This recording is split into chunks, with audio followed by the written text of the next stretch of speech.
বরং বিরোধিতা করে সে ধ্বংস হবে, এটাই স্বাভাবিক। এই আসতে বললেন কেন, জোরে বলেন। বিরোধিতা করে সে ক্ষতিগ্রস্ত হবে, বিরোধিতা করে ক্ষতি হবে তার।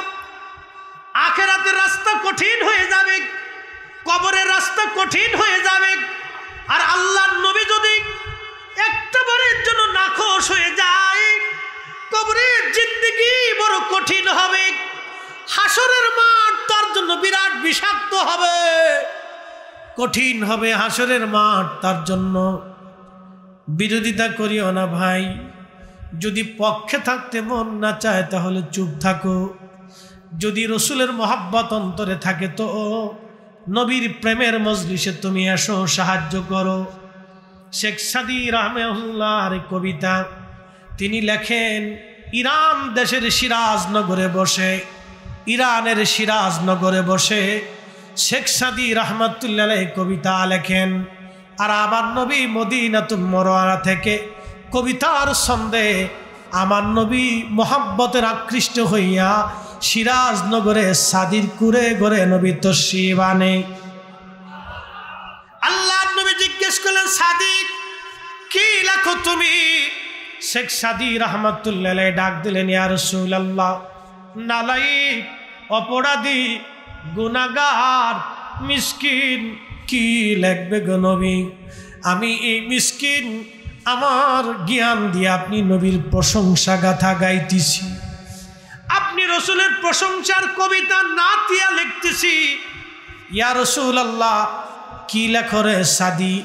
আল্লাহুম্মা সাদি পড়তেছিলেন, বালাগাল উলা বিকামালিহি কাশাফাদ দুজা বিজামালিহি হাসনাত জামিউ খুসালিহি। এরপরে আর তিনি বলতে পারে না। আল্লাহর হাবিব ডাক দিয়ে বলেন, শেখ সাদি এরপরে কি তুমি বলো? সাদি ডাক দিয়ে বলেন, হুজুর এরপরে লাইন আর আমি মিলাইতে পারতেছি না, আমার মেধাতে জ্ঞানে আকলে আর আসে না। আল্লাহর হাবিব ডাক দিয়ে বলেন, সাদি সাদি তুমি চতুর্থ লাইনে লেখো, সল্লু আলাইহি ওয়ালিহি পরেন, বালাগাল উলা বিকামালিহি কাশাফাদ দুজা বিজামালিহি হাসনাত জামিউ খুসালিহি সাল্লু। কালেমা তাওহীদ আরশে লেখা, বামেতে মুহাম্মদ আকা, ঠিক কিনা? কালেমা তাওহীদ আরশে লেখা, বামেতে মুহাম্মদ আকা, বন্ধুর পাশে বন্ধু বসা, হাবিবের পাশে হাবিব বসা, কালেমাতে আসে প্রমাণ, বালাগাল উলা বিকামালিহি কাশাফাত দুজা বিজামা হাসনাত জামিউ খুসালিহি সাল্লু আলাইহি ওয়া। শেখ সাদির জীবনে আল্লাহর নবীর একটা নাতে রসুল কবুল হয়ে গেল। ও চট্টগ্রামের ফটিকছড়ির নানুপুরের সুন্নি মুসলমান, শুনে যান আজকে আপনার জীবনের কোন দিনের জুলুস, কোন দিনের মিছিল, কোন দিনের এই সুন্নতের খেদমত, কোন মাদ্রাসার সুন্নি এতিমখানা মাদ্রাসার খেদমত, কোন মসজিদের খেদমত, কোন মিলাদুন নবীর মাহফিলের খেদমত, কোন সুন্নি সম্মেলনের খেদমত, কোন নবীর প্রেমের চোখের পানি, কোন দিনের শান, কোন দিনের নাতিয়া দুরুদ সালাম কবুল হবে নবীর দরবারে আমাদের জানা নাই। শেখ সাদি ইন্তেকাল হয়ে গেল। এক আল্লাহর ওলি স্বপ্ন দেখে বললেন, সাদি তোমার সঙ্গে আমার আল্লাহ কেমন ব্যবহার করেছেন? আল্লামা শেখ সাদি বললেন, ও আল্লাহর ওলি, আল্লাহর বান্দা, আমাকে আল্লাহ রব্বুল আলামিন মাফ করে দিয়েছে, মাফ করে দিয়েছে। ক্ষমা করে তার রহমতের কোলে আল্লাহ টেনে নিয়েছেন। একবার জোরে বলা যাবে কি মারহাবা।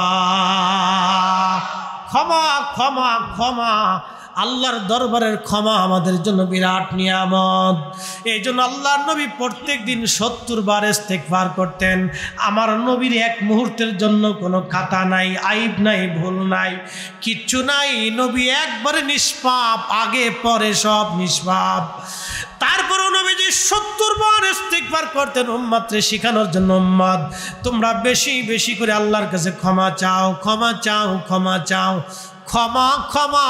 শেখ সাদি ডাক দিয়ে বললেন, আল্লাহর ওলি ডাক দিয়ে বলেন, সাদি রে কিসের জন্যে, কোন আমলের জন্য আল্লাহ তোমারে ক্ষমা করছে বলবানি? শেখ সাদি ডাক দিয়ে বলেন, আল্লাহর বান্দা আমি আমার রসুলের শানে নাতে রসুল লিখছিলাম, বালাগাল উলা বি কামালিহি কাশাফাদ্দুজা বি জামালিহি, নাতে রসুল লিখছিলাম। আমি এই নাতে রসুল আসিয়া আমি মসজিদে নববীতে নবীজির রওজা মোবারকের পাশে দাঁড়ায়া দাঁড়ায়া আমি আমার রসুলকে শুনাইছি, পরে পরে শোনাইতাম যখনই আসতাম। আল্লাহ আমার ডাক দিয়ে বলল, সাদি তোমার জীবনের কোনো আমল আমি আল্লাহর কাছে পছন্দ হয় নাই, তোমার নামাজ আমি আল্লাহর মনোভূত হয় নাই, তোমার রোজা আমি আল্লাহর মনোভূত হয় নাই, তোমার যাকাত আমি আল্লাহর মনোভূত হয় নাই, তোমার হাজ আমি আল্লাহর মনোনীত হয় নাই, তোমার জিকির আমি আল্লাহর কাছে ভালো লাগে নাই রে সাদি। কিন্তু তুমি যে আমার নবীর শানে নাতে রসুল লেখছিলা, আমার নবী পছন্দ করছিল। আমার রসুল পছন্দ করার কারণে, কবুল করার কারণে রে সাদি, আমার হাবিব কবুল করার কারণে আমি আল্লাহ তোমার জীবনের সব গুনাহ মাফ করে দিছি। কালেমা তাওহীদ আরশে লেখা, বামেতে মুহাম্মদ আকা, হাবিবের পাশে হাবিব বসা, বন্ধুর পাশে বন্ধু বসা, কালেমাতে আসে প্রমাণ, বালাগাল উলা বিকামালিহি কাশাফাদ্দুজা বিজামালিহি, হাসনাত জামিউ খুসালিহি, সাল্লু আলাইহি ওয়া আলিহি। দক্ষিণ নানুপুর আদর্শ সমাজের ব্যবস্থাপনায় হাজী নেজামত আলী জামে মসজিদ প্রাঙ্গণে পবিত্র ঈদে মিলাদুন্নবী সাল্লাল্লাহু আলাইহি ওয়াসাল্লাম উদযাপন উপলক্ষে আজিমুশ-শান নুরানি মাহফিলের মোহতারাম সভাপতি হযরতুল আলহাজ আল্লামা হুসাইন আহমদ ফারুকী সাহেব মাদ্দাজিল্লাহুল আলী প্রতিষ্ঠাতা নানুপুর মহিলা আলিম মাদ্রাসা, আজকে যিনি প্রধান অতিথির আসন অলঙ্কৃত করেছেন, আপনাদেরই রত্ন মাজহারুল উলুম গাউসিয়া ফাজিল মাদ্রাসার সম্মানিত সাবেক অধ্যক্ষ উস্তাদুল আসতিজা আল্লামা মুসলিহুদ্দিন আল মাদানী আহমদ মাদানী সাহেব মাদ্দাজিল্লাহুল আলী, বিশেষ অতিথির আসন যিনি অলঙ্কৃত করেছেন, বিশিষ্ট ইসলামিক চিন্তাবিদ উস্তাদুল আসতিজা আলহাজ আল্লামা আব্দুল শুকুর আল আনসারী সাহেব মাদ্দাজিল্লাহুল আলী, সম্মানিত সাবেক উপাধ্যক্ষ মাজহারুল উলুম গাউসিয়া মাদ্রাসা নানুপুর, বিশেষ বক্তা হযরত আল্লাহ মৌলানা আহমদ হুসেন রেজভী সাহেব মাদ্দাজিল্লাহুল আলী, মোহতারাম খতিব হাজী নেজামত আলী জামে মসজিদ, সকল উলামায়ে আহলে সুন্নাত, এলাকার গণ্যমান্য ব্যক্তিবর্গ, সম্মানিত পর্দানিসীন আমার সম্মানিত মা ও বোনেরা, কলিজার টুকরো যুবক ভাইরা, সকলের প্রতি আন্তরিক অভিনন্দন, মোবারকবাদ, শুকরিয়া সে আল্লাহর দরবারে যিনি বাংলাদেশে এহেন পরিস্থিতিতে হাজার হাজার মসজিদ আছে, হাজার হাজার গ্রাম আছে, সব গ্রামে সব মসজিদে কিন্তু পবিত্র ঈদে মিলাদুন্নবীর মাহফিল অনুষ্ঠিত হবে না। আল্লাহ দয়া করে আপনাকে এবং আমাকে আল্লাহর হাবিবের প্রেমের মজলিসে, ভালোবাসার মজলিসে, এই মাহফিলে মোবারকে আল্লাহ আসার সুযোগ করে দিলেন, দেওয়ার মতো তৌফিক দিলেন। বৃষ্টি বাদলের দিনে আকাশকে বৃষ্টি মুক্ত রেখে আল্লাহ আমাদেরকে সুযোগ করে দিলেন। সেই জন্যে মহান মনিব মালিকুল মুলক আল্লাহ সুবহানাহু ওয়া তাআলার আলিশান দরবারে আমরা একসাথে শুকরিয়া করে বলি আলহামদুলিল্লাহ। প্রিয় উপস্থিতি, আমি আগেই বলেছি যে এই মাহফিল শুধু সারা বাংলাদেশের ৬৪,০০০ গ্রাম যেটা আছে, এই যত গ্রাম আছে তত গ্রামে কিন্তু এই মাহফিল অনুষ্ঠিত হবে না। বাংলাদেশের একটা বিরাট অংশ এই মাহফিল অনুষ্ঠিত হবে মিলাদুন নবী সাল্লাল্লাহু আলাইহি সাল্লাম মাহফিল। এই বরকতময় মাহফিলে আল্লাহ আমাদেরকে আনলেন এবং সর্বশ্রেষ্ঠ নবী, সর্বকালের সর্বশ্রেষ্ঠ মহামানব, ইমামুল মুরসালিন, সৈয়দুল কাউনাইন ও সাকালাইন, আল্লাহর সবচেয়ে तमाम सृष्टि जगतेर भीतरे आल्लाहर सबचेয়ে प्यारा महबूब आल्लाहर हबीब आल्लाह तार उम्मत हिसेबे आमादेरके मंजूर करेছেন।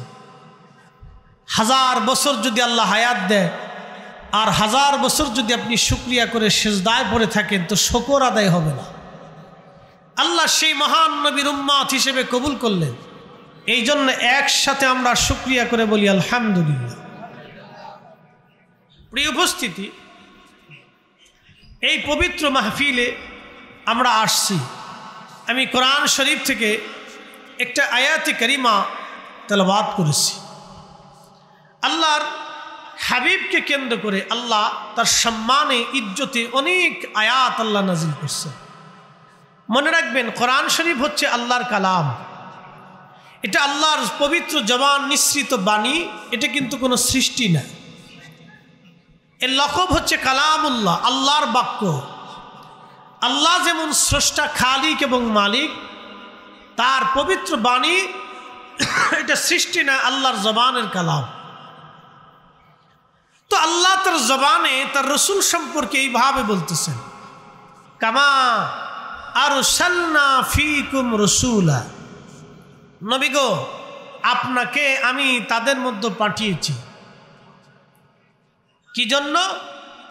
মিনকুম ইয়াতলু আলাইকুম আয়াতিনা, আপনি আমার আয়াতসমূহ, আমার বাক্যসমূহ, আমি আল্লাহর কথাসমূহ, কালামসমূহ আপনি তাদেরকে পড়ে শোনাবেন, আবৃত্তি করে শোনাবেন, বিধান জানাবেন, আইন জানাবেন, শিক্ষা দিবেন, দীক্ষা দিবেন। আরো একটা কাজ করবেন, আয়ুযাক্কিকুম, আপনি আপনার উম্মতকে পবিত্র বানাবেন। একসাথে বলবেন সুবহানাল্লাহ। এই যে আপনার একটা পানি দেখতেছেন, এটা রিফাইন করা, একবারে বিশুদ্ধ, আর্সেনিক মুক্ত, ভেজাল মুক্ত, এই পয়জন মুক্ত ফ্রেশ পানি। এই পানি দিয়ে যদি আপনি অজু করেন তাহলে আপনার শরীরের অজু হয়ে যাবে, গোসল করেন গোসল হয়ে যাবে। কিন্তু এই পানির ভিতরে যদি এক ফোঁটা গরুর পেশাব পড়ে তাহলে এই পানি দিয়ে আর অজু হবে না, গোসল হচ্ছে না, এটা নাপাক হয়ে গেল। তো পানি হচ্ছে পবিত্র কর্ণওয়ালা বস্তু, এটা আল্লাহর দেওয়া আমাদের পক্ষ থেকে নিয়ামত। আল্লাহ বলতেছেন ওয়ায়ুযাক্কিকুম, হুজুর আপনি আপনার উম্মতকে পবিত্র বানাবেন। এখন আপনারা বলেন, রসুল যদি নিজে পবিত্র না হন তাহলে উম্মতকে কি করে পবিত্র বানাবেন? আমার কথা বোঝার চেষ্টা করবেন। আমরা রসুলে পাক বললে আমাদের দেশের এক শ্রেণীর ভাইদের খারাপ লাগে, তারা ফতোয়া দিয়ে বসে আমরা বেদাতি। আমরা রসুলরে এই প্রশংসা করতে করতে করতে করতে আল্লাহ পর্যন্ত উঠেছি, এটা হচ্ছে তাদের বাক্য। জবানের স্বাধীনতা আছে, বলতে পারে, কিন্তু কোরআন কি বলতেছে? ওয়ায়ুযাক্কিকুম, নবী আপনি উম্মতকে পবিত্র বানাবে। এখন এই পানি যদি নিজে নাপাক থাকে তাহলে মানুষকে পাক করতে পারে না। অজু করলে অজু হবে না, গোসল করলে গোসল হবে না। পানি দিয়ে আপনি পবিত্রতা অর্জন করতে হলে প্রথম শর্ত হলো ওই পানিটাকে পাক হতে হবে। আল্লাহ বলতেছেন হুজুর আপনি উম্মতকে পবিত্র বানাবেন, এর অর্থ হচ্ছে আমাদের নবীকে আল্লাহ পবিত্র করে পবিত্রতার মাধ্যমে, পবিত্র মাধ্যম দিয়ে, পবিত্র পিতা মাতা দিয়ে আল্লাহ তাকে পবিত্র পাক ও সাফ করে পৃথিবীতে পাঠিয়েছে। কথা বলেন ঠিক না বেঠিক? বুঝতে হবে আপনাকে।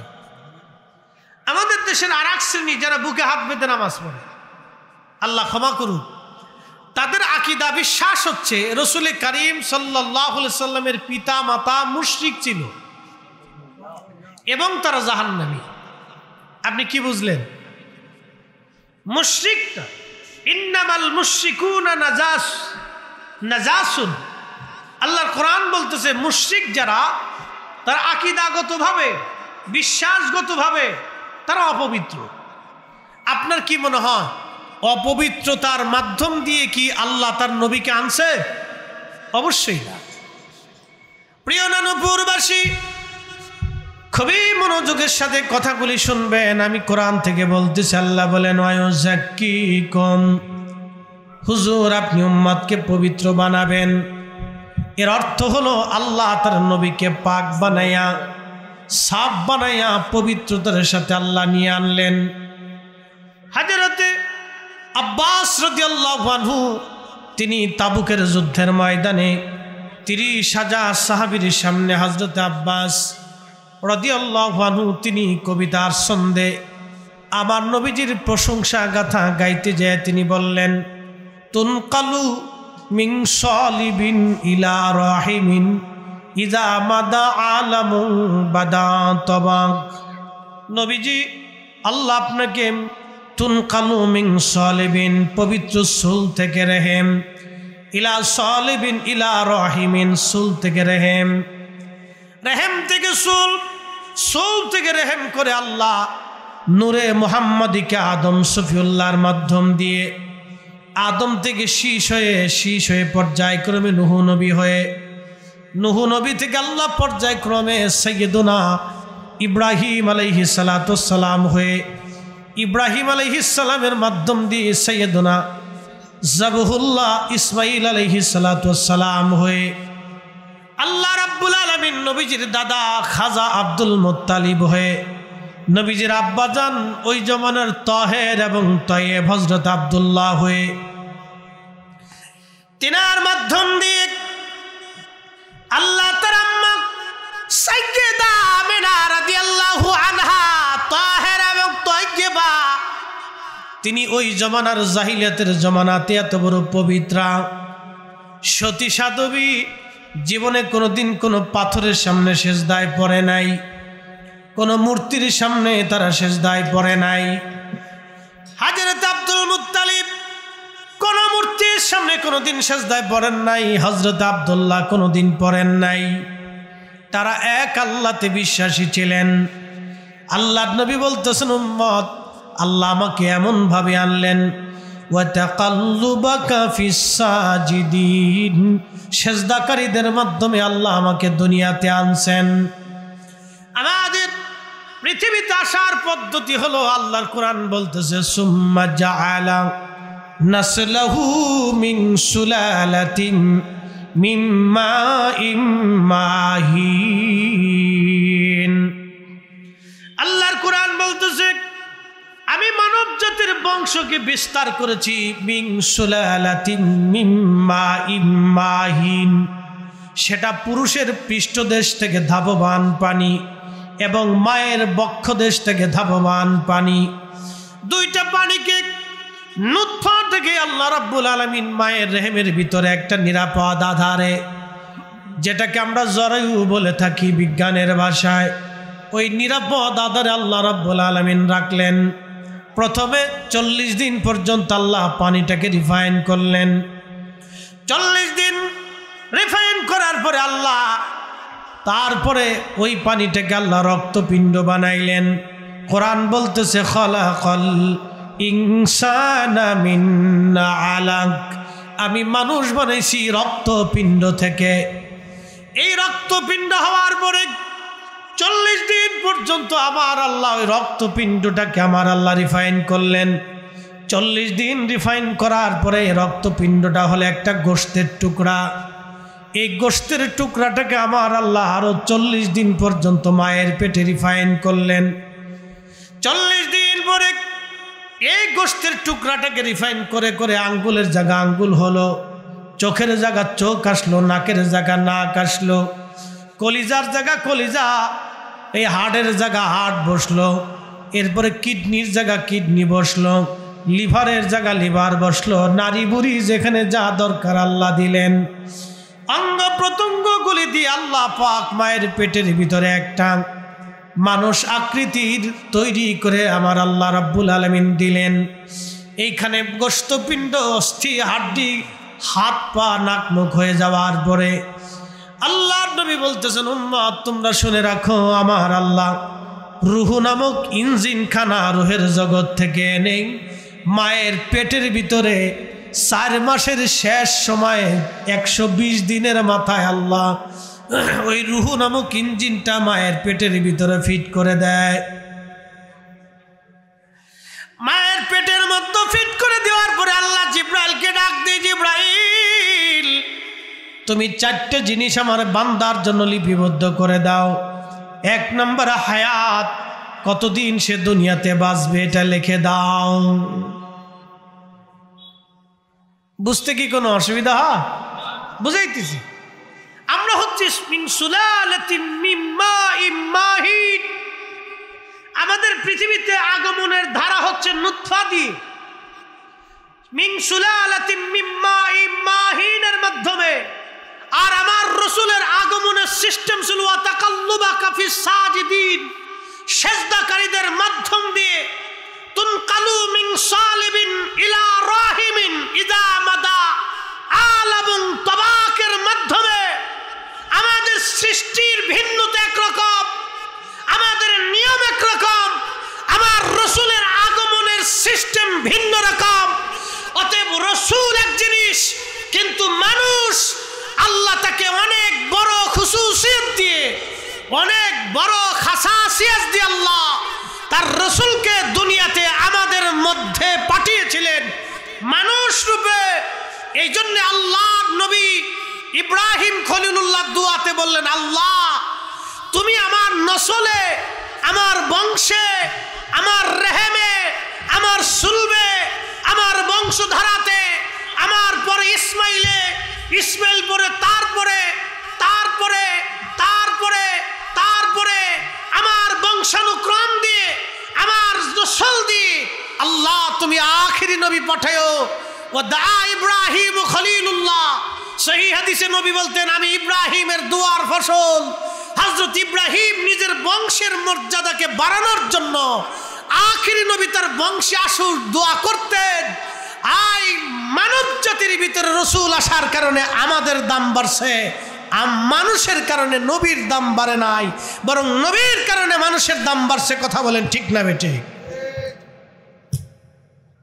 আমাদের কারণে রাসূলের দাম বাড়েনি, নবীর কারণে আমাদের দাম বাড়ছে। প্রিয় উপস্থিতি, নানুপুরবাসী খুবই মনোযোগ দিবেন।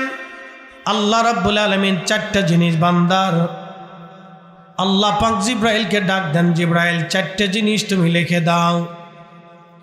1 নম্বর হায়াত, কতদিন পর্যন্ত এই মানুষটা পৃথিবীতে থাকবে। আবার আল্লাহ পাক জিব্রাইলকে বললেন, জিব্রাইল সুন্দর করে লিখে দাও।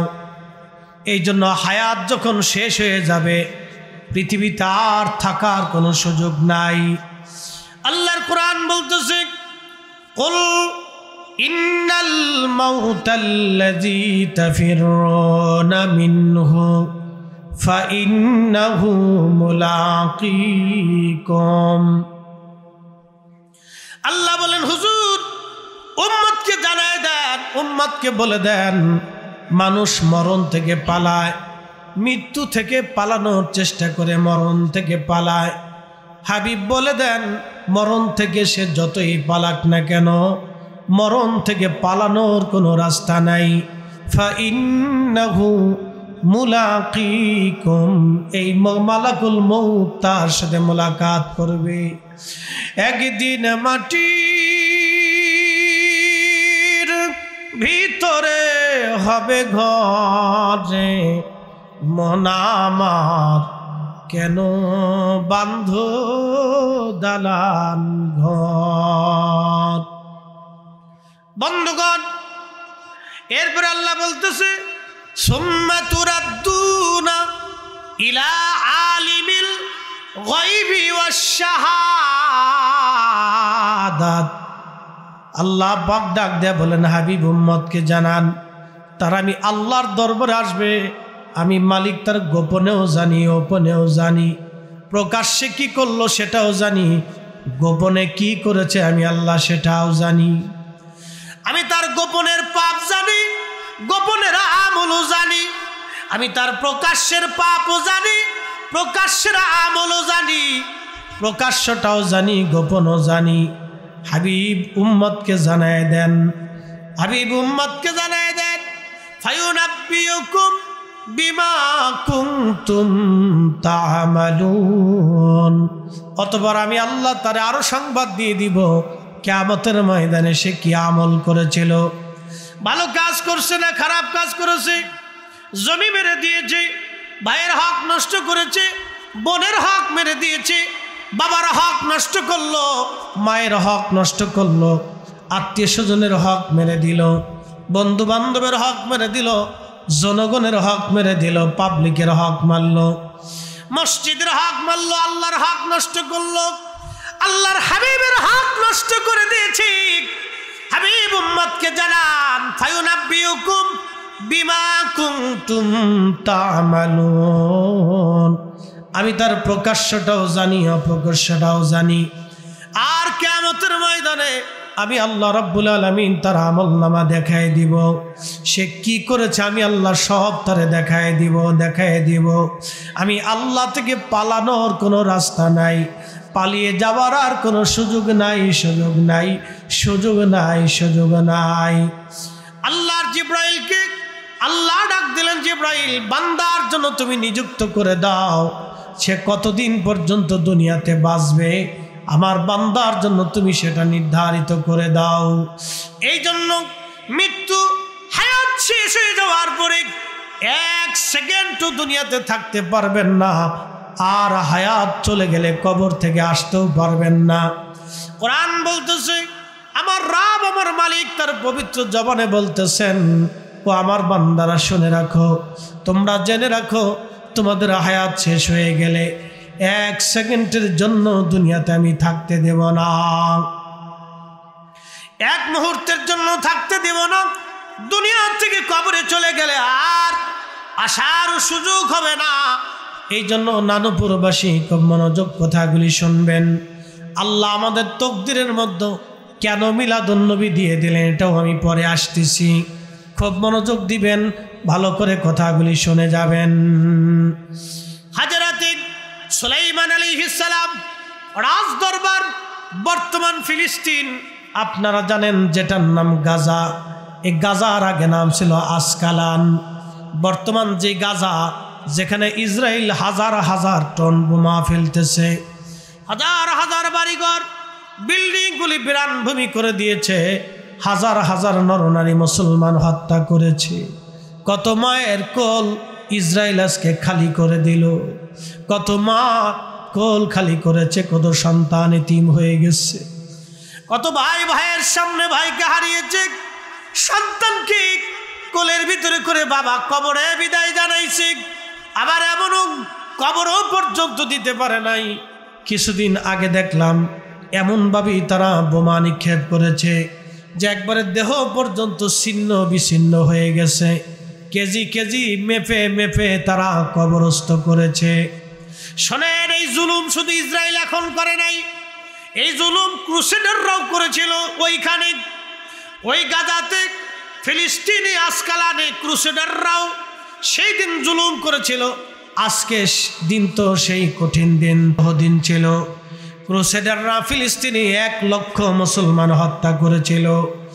হাঁটু পর্যন্ত রক্তে রঞ্জিত হয়েছিল ফিলিস্তিনের বাইতুল আকসা, কিন্তু না, ফিলিস্তিন তারা দখল করে রাখতে পারে নাই। এই সুন্নি জামাতের রওনক সুলতান গাজী সালাউদ্দিন আইয়ুবী রহিমাহুল্লাহ, একসাথে বলবেন আল্লাহু আকবার। এই আজকে যারা মিলাদুন নবীর বিরোধিতা করেন তাদের ইতিহাস জানা উচিত। এই বাইতুল আকসাতে ক্রুসেডাররা, খ্রিস্টানেরা, ইহুদিরা, কাফেররা সম্মিলিত বাহিনী লক্ষ লক্ষ সৈন্য দিয়ে ফিলিস্তিন তারা দখল করে নিল। 1 লক্ষ মুসলমানের তারা জবাই করলো, রক্তে ফিলিস্তিন রঞ্জিত হয়ে গেল। বাইতুল আকসাতে মুসলমানের রক্তে হাঁটু পর্যন্ত রক্তে রঞ্জিত হয়ে গেল। সেই ফিলিস্তিনকে 200 বছর পরে যিনি উদ্ধার করলেন তিনি সুলতান গাজী সালাউদ্দিন আইয়ুবী। উনার বাড়ি ইরাকের কুর্দিস্তান।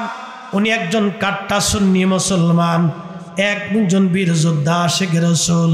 একসাথে জোরে বলা যাবে আল্লাহু আকবার।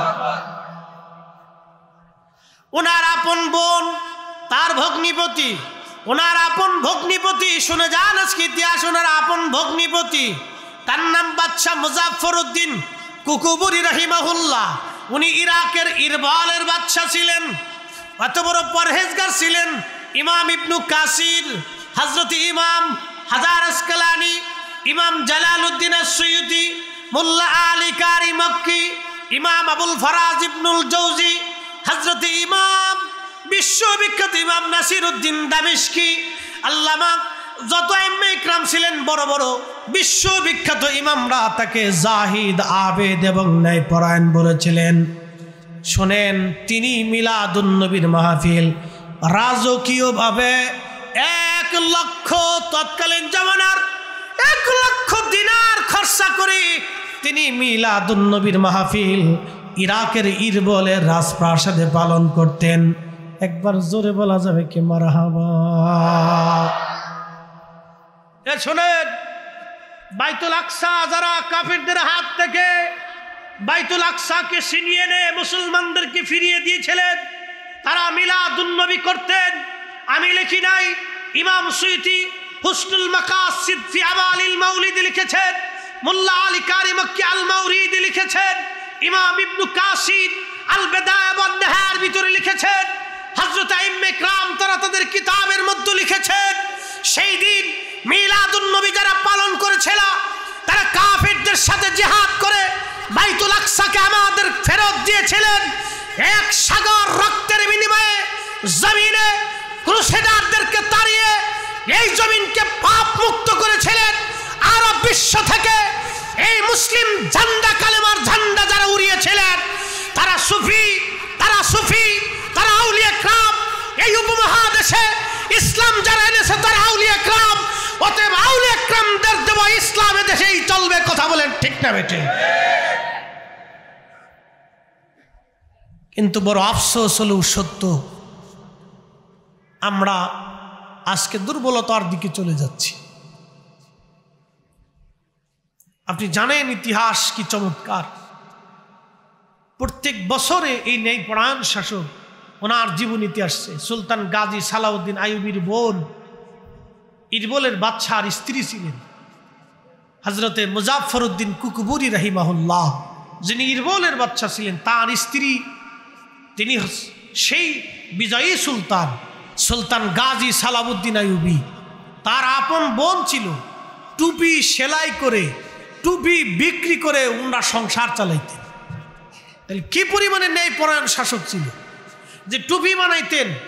একজন বাদশার স্ত্রী টুপি বানাইতেন, ওই টুপি বিক্রি করে যা আয় হইতো ওই আয় দিয়ে বাজার সদাই করে খাইতেন। রাজকীয় কোষ থেকে 1 পয়সাও নিতেন না। তারা এত বড় জাহিদ ছিলেন, এত বড় আদিল ছিলেন, এত বড় আবিদ ছিলেন, এত বড় আশিক রাসূল ছিলেন। তারা লক্ষ টাকা খরচা করে সেই জমানাতে রাজকীয়ভাবে মিলাদের মাহফিল ইন্তজাম করতেন। একসাথে বলা যাবে আল্লাহু আকবার। এখন যারা বেদাতের দোহাই দিচ্ছে এটা ওনাদের বক্তব্য। ওই সমস্ত বক্তব্য আমরা কর্ণপাত করতে পারবো, ওইগুলি আমাদের কর্ণপাতে আনার দরকারই নেই। কে কি বললো এই ছাতা দেখার সময় আমাদের নাই। আমরা আমাদের কাজগুলি আগামীতে আগায় নিতে হবে। মিলাদুন্নবী ছিল, মিলাদুন্নবী আছে, মিলাদুন্নবী থাকবে। কথা বলেন ঠিক না বেটে? প্রিয় উপস্থিতি, খুব মনোযোগ দিন। হাজিরিন, সেই বিরাট বড় ফিলিস্তিনের ওই যে আসকালান দেখতেছেন সমুদ্রের পাড় দিয়ে বাইতুল আকসা হয়ে বিরাট বড় প্রাসাদ ছিল সুলাইমান আলাইহিস সালাতু ওয়াস সালামের। ওই প্রাসাদের মধ্যে সুলাইমান আলাইহিস সালাতু ওয়াস সালাম বসে আছেন। এমন সময় তার রাজ দরবারে উনি সিংহাসনে বসা, মন্ত্রী পরিষদরা বসা, ওর ভিতরে একজন যুবক বসে আছে, সুদর্শন যুবক, দেখতে চমৎকার। এমন সময় আজরাইল আলাইহিস সালাতু ওয়াস সালাম সুলাইমান আলাইহিস সালামের রাজ দরবারে আসছে। আজরাইল আলাইহিস সালাম আসার পরে ওই যুবকের দিকে তীক্ষ্ণ নজর দিয়ে তিনি তাকিয়ে আছেন। তখন আজরাইল আলাইহিস সালাতু ওয়াস সালাম তীক্ষ্ণ নজর দিয়ে তাকিয়ে থাকার পরে কিছু সময় পরে তিনি চলে গেলেন। চলে যাওয়ার পরে যুবক ডাক দেয়া বলতেছে, হুজুর, জামানার পয়গম্বর আল্লাহর নবী সুলাইমান আলাইহিস সালাম, আল্লাহ তো আপনাকে বাতাসের উপরে কর্তৃত্ব দিয়েছে, বাতাসের উপরে আল্লাহ আপনাকে প্রাধান্য দিয়েছে। আপনি যাহা হুকুম দেন বাতাস তাহাই শোনে। আপনার বিরাট বড় তত্ত্বজ্ঞানিক হযরতে সুলাইমানের বিরাট তত্ত্ব নিয়ে বাতাস পৃথিবীর যেই কোনো স্থানে তাকে নামাই দিতেন, নিয়ে যাইতেন। হুজুর, আপনি আমাকে এই মুহূর্তে হিন্দুস্তানে পাঠায় দেন। তখন এই ভারত ছিল, আপনি আমাকে হিন্দুস্তানে পাঠান, ভারতের মধ্যে আপনি আমাকে পাঠায় দেন। সুলাইমান আলাইহিস সালাম বাতাসকে হুকুম দিলেন, বাতাস, তুমি দ্রুত গতিতে এই ছেলেটাকে হিন্দুস্তানে তার পছন্দের জায়গায় তুমি তাকে নামায় দিয়ে আসো। তেলের গাড়ি তেলে চলে,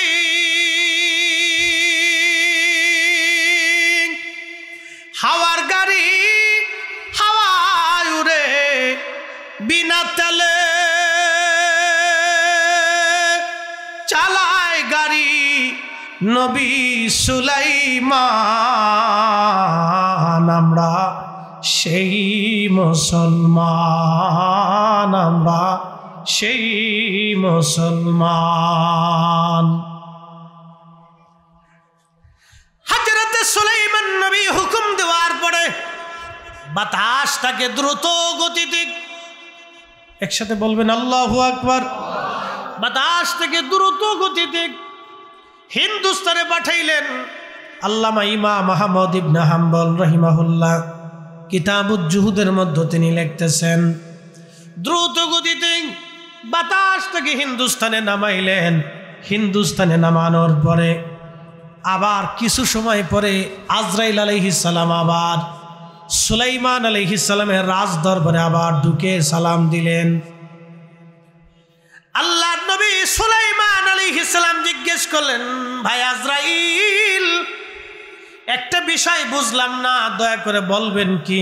বলেন হুজুর, কিছু সময় আগে আপনি একটা যুবকের দিকে তীক্ষ্ণ নজরে তাকিয়েছিলেন, ওই যুবকটা আপনার তাকানো দেখে ভয় পাচ্ছিল, কিন্তু আপনি চলে গেলেন। যুবক আমাকে বলল, হুজুর, আপনি তো বাতাসের উপরে আল্লাহ প্রাধান্য দিয়েছে, বাতাসের মাধ্যমে আপনি আমাকে হিন্দুস্তানে পাঠায় দিয়ে আসেন, হিন্দে পাঠান আমাকে। হুজুর, হিন্দে আমি যাব, এই মুহূর্তে হিন্দে যাওয়ার দরকার, হিন্দে যাওয়ার দরকার, হিন্দে যাওয়ার দরকার। ওগো আজরাইল, হিন্দুস্তানে যুবকটাকে আমি বাতাসের মাধ্যমে পাঠাইলাম, কিন্তু আপনি যুবকের দিকে তীক্ষ্ণ নজরে কেন তাকাইছিলেন? কারণ কি? আজরাইল আলাইহিস সালাম বললেন, আল্লাহর পয়গম্বর সুলাইমান আলাইহিস সালাম, আমি আপনার রাজ দরবারে তারে দেখলাম, সে বসে আছে, কিন্তু কিছু সময় পরে জান কবজ করার বিধান হলো তারে হিন্দে। ভারতে কিন্তু বসে আছে ফিলিস্তিনের রাজদরবারে, জান কবজ হবে তার হিন্দুস্তানে, বসে আছে ফিলিস্তিনের রাজদরবারে। আমি জিব্রাইল আজরাইল আশ্চর্য হলাম, এই লোকটার আল্লাহর বিধানে জান কবজ হবে ভারতে, কিন্তু বসে রয়েছে সে এখন ফিলিস্তিনে। কি করে সে ভারতে যাবে আর আমি তার জান কবজ করব? আল্লাহর বিধান তো পরিবর্তন হওয়ার না, আল্লাহর আইন তো পরিবর্তন হবে না। আল্লাহ যাহা লিখেছেন, যাহা বলেছেন, এটাই তো ঠিক হবে। আল্লাহর কুদরতের প্রতি আমি আজরাইলের আশ্চর্য লাগতেছিল, এই জন্য এই যুবকের দিকে আমি তীক্ষ্ণ নজরে তাকাইছিলাম। আল্লাহর কোরআন বলতেছে, ওয়ালা ইউআখিরাল্লাহু নাফসান ইযা জাআ আজালুহা। বান্দারে, তোমার হায়াত যখন শেষ হবে, দুনিয়াতে আর থাকার সুযোগ নাই, আর তুমি দুনিয়া থেকে কবরে চলে যাওয়ার পরে পৃথিবীতে আসার আর সুযোগ নাই। আল্লাহু আকবার, আল্লাহু আকবার। ও মুসলমান না নবুরবাসী, নবীর আশিক, নবীর গোলামের দলেরা, খুব মনোযোগ দিয়ে কথাগুলি শুনে যাবেন। জিব্রাইল বলতেছে, হুজুর আপনি তারে বাতাসের মাধ্যমে হিন্দুস্তানে পাঠাইলেন, আমি তার হিন্দুস্তানে জান কবজ করলাম। জান কবজ করে এই মুহূর্তে আল্লাহর দরবারে তারে পাঠাই দিয়া আমি আপনার দরবারে আবার আসলাম আপনার সাথে দেখা করার জন্য। হুজুর হিন্দুস্তানে আমি জান কবজ করাইছি, আমি তখনও জানতাম না আল্লাহ আপনাকে দিয়ে তারে হিন্দুস্তানে পাঠাবে, আর হিন্দুস্তানে নামার সঙ্গে সঙ্গে আমি তার জান কবজ করেছি, একটা মুহূর্ত আমি তারে সময় দেই নাই। একবার জোরে বলা যাবে আল্লাহু আকবার। একদিন মাটির ভিতরে হবে ঘরে, মন আমার কেন বান্ধু দালান ঘর, মন আমার কেন বান্ধু দালান ঘর। সালাতুন ইয়া রাসূলুল্লাহ আলাইকুম সালামুন ইয়া, না হয় না, জোরে বলেন সালাতুন ইয়া রাসূলুল্লাহ আলাইকুম সালামুন ইয়া। খবর লও ইয়া রাসূলুল্লাহ, খবর লও মেরে মৌলা মেরে আকা, খবর লও সালাতুন ইয়া রাসূলুল্লাহ আলাইকুম সালামুন ইয়া হাবিবাল্লাহ। এই ঘটনা থেকে আমাদের শিক্ষা, মৃত্যু যেখানে আছে যেভাবেই হোক সেখানে আপনাকে যেতেই হবে। কি কথা বলেন, ঠিক কিনা? মৃত্যু যেখানে আছে যেভাবেই হোক আপনি সেখানে যাবেন। কবরের স্থান আপনার জন্য আল্লাহ যেখানে নির্বাচিত করছে, যেভাবেই হোক আপনি সেখানেই যাবেন। কোরআনে আমার আল্লাহ বলতেছেন, ওমা তাদরি নাফসুন বিআইয়ি আরদিন তামুত। কোন জায়গা, কোন স্থানে, কোন সময়, কোন মুহূর্তে, কোন অবস্থায় কিভাবে মানুষ মারা যাবে মানুষ জানে না, মানুষ জানে না। কোন জায়গা, কোন স্থানে, কোন মুহূর্তে, কোন জায়গায়, কোনভাবে সে মারা যাবে মানুষ জানে না, মানুষ জানে না। 120 দিনের মাথায় মায়ের রেহেমে রুহু দিয়ে আল্লাহ জিব্রাইলকে বলে, জিব্রাইল লিখে দাও তার মৃত্যু কোন জায়গা হবে, কোন সময় হবে, কোন জায়গা হবে, তুমি সুন্দর করে তার হায়াতের মধ্যে লিখে দাও, তার তকদিরের মধ্যে তুমি লিখে দাও। একবার জোরে বলা যাবে আল্লাহু আকবার। মরণ থেকে পালানোর কোনো রাস্তা নাই, মরণ থেকে পালানোর রাস্তা নাই। মানুষ ঠকাইয়াও লাভ নাই, আপনজনরে ঠকায় লাভ নাই, গ্রামবাসীরে ঠকায় লাভ নাই, আত্মীয় স্বজন ঠকায় লাভ নাই, কোনো ফায়দা নেই। আরে তোরে মাইকে ওয়াজ করতে আজকে আমার জান শেষ হয়ে যাবে। প্রত্যেক দিন মাহফিল 2-3টে করে। সাউন্ডটা আর একটু বাড়া ভাই, সাউন্ডটা আর একটু বাড়াও। তুমি শুধু ইউনিটটা চালাও, ইউনিটের সাউন্ডটা একটু বাড়াই দাও, তোমার বক্স লাগবে না, শুধু ইউনিটটা আর একটু সাউন্ড বাড়াই দাও ভাই, আর একটু বাড়াই দাও।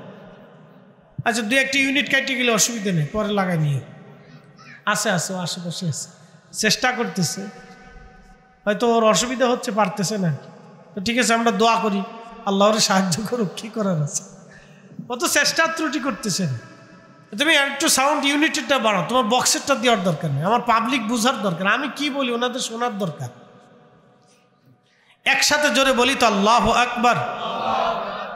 না আওয়াজটা দুর্বল, আপনারা একটু জোরে বলেন। মুসল্লিরা বিরাট বড় মুসল্লি সামনে বসা, প্রথম কাতারে এসে বসে একদম খুব শান্ত শিষ্ট মতো বসে রয়েছে, দেখছেন আমি অনুরোধ করছি, চিল্লে পাল্লা করতেছেন, বিরাট বালার বালা। এই যে শোনেন, এই যে সুন্নি মাদ্রাসা কেন প্রয়োজন, কেন এই প্রতিষ্ঠানগুলি দরকার, সন্তানদেরকে প্রতিষ্ঠানে কেন দেওয়ার দরকার। আমরা যদি আমাদের সন্তানদেরকে নবীর সৈনিক বানায় যেতে না পারি তাহলে আমাদের জীবনের ব্যর্থতা, কথা বলেন ঠিক কিনা। এই জন্য প্রতিষ্ঠানকে আপনারা সন্তানের মতো আদর করবেন, বুঝবেন, জানবেন যে আপনার ইন্তেকালের পরে আপনার আত্মীয় স্বজন প্রতিবেশী ভুলে যেতে পারে, কিন্তু এই মাদ্রাসা ভুলবে না, এই সুন্নিয়ত, এই উলামা ইকরাম আপনাদেরকে ভুলবে না। দোয়াতে এই মাহফিল যতদিন চলবে ততদিন দোয়া চলতে থাকবে। এই জন্য এগুলি জিন্দা করে রেখে যেতে হবে। গাছ লাগান, ফল পাওয়ার আশা, বাতাস পানি দেন, সার দেন, যত্ন করেন, খোঁজ নেন, ছাগলে খাইলো, গরুতে খাইলো, নাই মরে যাচ্ছে, কি হচ্ছে, গাছের খোঁজ খবর নেন। নিজের দেহরে যেইভাবে যত্ন করেন একটা গাছকে ওইভাবে যত্ন করেন। কারণ কি, গাছ থেকে ফল আসবে। ফলের চিন্তায় যদি গাছের যত্ন নেন, সন্তানের চিন্তায় যদি সন্তানকে যত্ন নেন, তো এই সুন্নি প্রতিষ্ঠানগুলি, মাদ্রাসা, এই মসজিদ, এই মক্তবগুলি, এই স্থানগুলিকে আপনার এইভাবে সন্তানের মতো যত্ন নিতে হবে, কথা বলেন ঠিক কিনা। যদি আগামী দিন মুক্তি পেতে চান, কবরের জিন্দেগি সহজ করতে চান, আখিরাতের পথে নাজাতের রাস্তা পেতে চান, নবীর কদম মুবারকে কিয়ামতের ময়দানে যদি থাকতে চান, তো এই সুন্নি প্রতিষ্ঠানগুলির কোনো বিকল্প নাই, এ মাদ্রাসার কোনো বিকল্প নাই, এ তলবে আলেমদের কোনো বিকল্প নাই, এই কোরআন সুন্নাহর খেদমতের কোনো বিকল্প নাই। এটা করে যেতেই হবে। আল্লাহ আমাদের তৌফিক দিক, সকলে বলেন আমিন। প্রিয় মুসলমান, আল্লাহ রাব্বুল আলামিন জিব্রাইলকে ডাক দিয়ে বলেন, জিব্রাইল 2 নম্বর তোমার আমার এই বান্দার জন্য লিখে দাও। 1 নম্বর হায়াত, 2 নম্বর আমার বান্দার জন্য লিখে দাও। আমার বান্দা কি পরিমাণে রিজিক খাবে, কি পরিমাণে তার রিজিক হবে তুমি লিখে দাও। কি পরিমাণে রিজিক হবে তুমি লিখে দাও। আমাদের দেশ থেকে প্রত্যেক বছরে হাজার হাজার কোটি টাকা বিদেশে পাচার হয়। গরিব মানুষে পাচার করে না, এরা ধনীরাই করে। যারা পাচার করলো তারা জানে এত কোটি টাকা আমি খেয়ে শেষ করতে পারবো না, তারপরও তারা পাচার করে দেয়। কিন্তু জানেন, আমার দেশের গরিব মানুষ, অসুস্থ মানুষ, অনেকেই চিকিৎসার টাকা খুঁজে পায় না, অনেকেই খাবার হয় না। রমজান মাস আসলে বহু মা ভালো ইফতার করতে পারে না। বাবা, খোঁজ নিয়ে দেখবেন, আপনি বিভিন্ন দরিদ্র অঞ্চলগুলিতে খোঁজ নিয়ে দেখেন, কারো বাড়ির চাল নাই, ঠিকমতো বাজারে নাই, ভালো খাবার নাই। এমনও ফ্যামিলি আছে 6 মাসে গরুর গোশত পায় না। আপনি খোঁজ নিয়ে দেখেন, এই ধনী মানুষগুলি যদি বিদেশে টাকা না দিয়া আমার দেশের গরিব মানুষেরও দিয়ে দিত, কি কথা কর না কেন, যদি এইভাবে না পাচাইয়া যদি গরিব মানুষের মধ্যে বন্টন করে দিত, এতিমখানা বানাই দিত, যে এতিমখানা বানাই দিলাম, এতিমরা খাক। আমার দেশে 15 লক্ষের মতো পথ শিশু আছে যাদের বাবা মার ঠিকানা নাই। বিভিন্ন বস্তি এলাকা, রেল জংশন, বাস স্টেশন, বড় বড় শহরের বস্তির ভিতর দিয়ে হাজার হাজার লক্ষ লক্ষ পথ শিশুরা থাকে। বাবার পরিচয় নাই, মার পরিচয় নাই, কেউ আবার বাবা আছে মা নাই, মা আছে বাবা নাই, খোঁজ খবর নাই। রেল জংশন, বাস স্টেশন, পথে ঘাটে, মার্কেটে, রাস্তাঘাটে, পার্কে, বিনোদন কেন্দ্রগুলি তোরা ভিক্ষা করে খায়, মানুষের কাছ থেকে চেয়ে চেয়ে চেয়ে চেয়ে খায়। আমার দেশের ধনীরা যদি এই সমস্ত দরিদ্র এতিম পথ শিশুদের জন্য ওরা যদি ব্যবস্থা করত, ওদের খাবারের থাকার ব্যবস্থা করে দিত, তাহলে অন্তত হলো আখিরাতের নাজাতের ঠিকানা পেয়ে যাইত। আহা, আল্লাহ আমাদের এই সমস্ত ধনীদেরকে বুঝার তৌফিক দিক, বলে না আমিন। আল্লাহ তাদের বুঝার তৌফিক দিক। তারা মনে করতেছে এই অর্থই আমাকে নাজাত দিয়ে দিবে। না না, কখনোই না। এগুলি তাকে নাজাত দিবে না, আমাদের কাউকে দিবে না। আমাদের নাজাত পেতে হলে সর্বপ্রথম নবীর কদমের গোলামি করতে হবে, আল্লাহর রসুলকে খুশি করতে হবে। শুনে যান, আজকে আল্লাহর নবীকে খুশি না করা পর্যন্ত নাজাতের রাস্তা হবে না। সমস্ত নবীরা তো তাদের নবুয়তের মর্যাদায় আসীন। নবী আলাইহিস সালাম ব্যতীত সাহাবায়ে কিরাম সহ পৃথিবীর যত উম্মত আছে, এই কোটি কোটি আমার রাসূলের উম্মত সবাই নবীর সুপারিশ এবং শাফাআতের কারণে কিয়ামতের ময়দানে নাজাতের জরিয়া পাবে। আল্লাহর নবীর হামদের পতাকা, আল্লাহর নবীর সুপারিশের পতাকার মাধ্যম ছাড়া কেউ জান্নাতে যেতে পারবে না। নবী বললেন, উম্মত তোমরা শোনো, সহিহ বুখারী, সহিহ মুসলিম, সুনানুত তিরমিজি, আবু দাউদ, সিহা সিত্তা, আরো যত হাদিসের কিতাব আছে, কিতাবুশ শাফাআ, বাবুশ শাফাআর ভিতরে এই মর্মে মশহুর মুতাওয়াতির পর্যায়ের বিশুদ্ধ হাদিস আসছে। আল্লাহর নবী বললেন, উম্মত আমি সর্বপ্রথম সুপারিশের পতাকা নিয়ে আমার 70,000 উম্মতকে বাছাই করে আমি সর্বপ্রথম আমার এই উম্মতদেরকে নিয়ে এই দলবদ্ধভাবে মিছিল দিয়ে ফুলসিরাত পার হয়ে আমি নবী সবার আগে আমার উম্মত নিয়ে জান্নাতে চলে যাব। একসাথে জোরে বলা যাবে আল্লাহু আকবার? না না, হয় না, আরো জোরে। নবী সারা জান্নাতে যাওয়ার কোনো সিস্টেম আছে? কথা কোন আছে? আবু বকর, ওমর, উসমান, আলী রিদওয়ানুল্লাহি তাআলা আলাইহিম আজমাইন, আশারে মুবাশশিরিন, খুলাফায়ে রাশিদিন, সাহাবায়ে আজমিন, তাবিঈন, তাবে তাবিঈন, আহলে বাইতিন নবী সাল্লাল্লাহু আলাইহি সাল্লাম থেকে শুরু করে এই জগতের নক্ষত্রতুল্য, সূর্যতুল্য, চাঁদতুল্য সাহাবায়ে কিরাম এবং তাদের পরবর্তী অনুসারীগণ, তাবিঈন, তাবে তাবিঈন, চার তরিকা, চার মাযহাব, আউলিয়া, আতকিয়া, মুজাদ্দিদ, নুজাবা, নুকাবা, ওলি, গাউস, কুতুব, আবদাল, দুনিয়াতে যত স্তরের ওলিরা আছেন, আমার রাসূলের হামদের পতাকা, সুপারিশের পতাকার মাধ্যম ছাড়া জান্নাতে যাওয়ার কোনো রাস্তা নাই, কোনো রাস্তা নাই, কোনো রাস্তা নাই। আমার রাসূলের পতাকার নিচ দিয়ে তাকে জান্নাতে যেতে হবে। অতএব আমরা সুন্নিরা নবী নবী করি, আমরা জানি নবী খুশি হইলে আল্লাহ খুশি হবে, নবীর গোলামি হলে আল্লাহর গোলামি হবে। কথা বলেন ঠিক কিনা?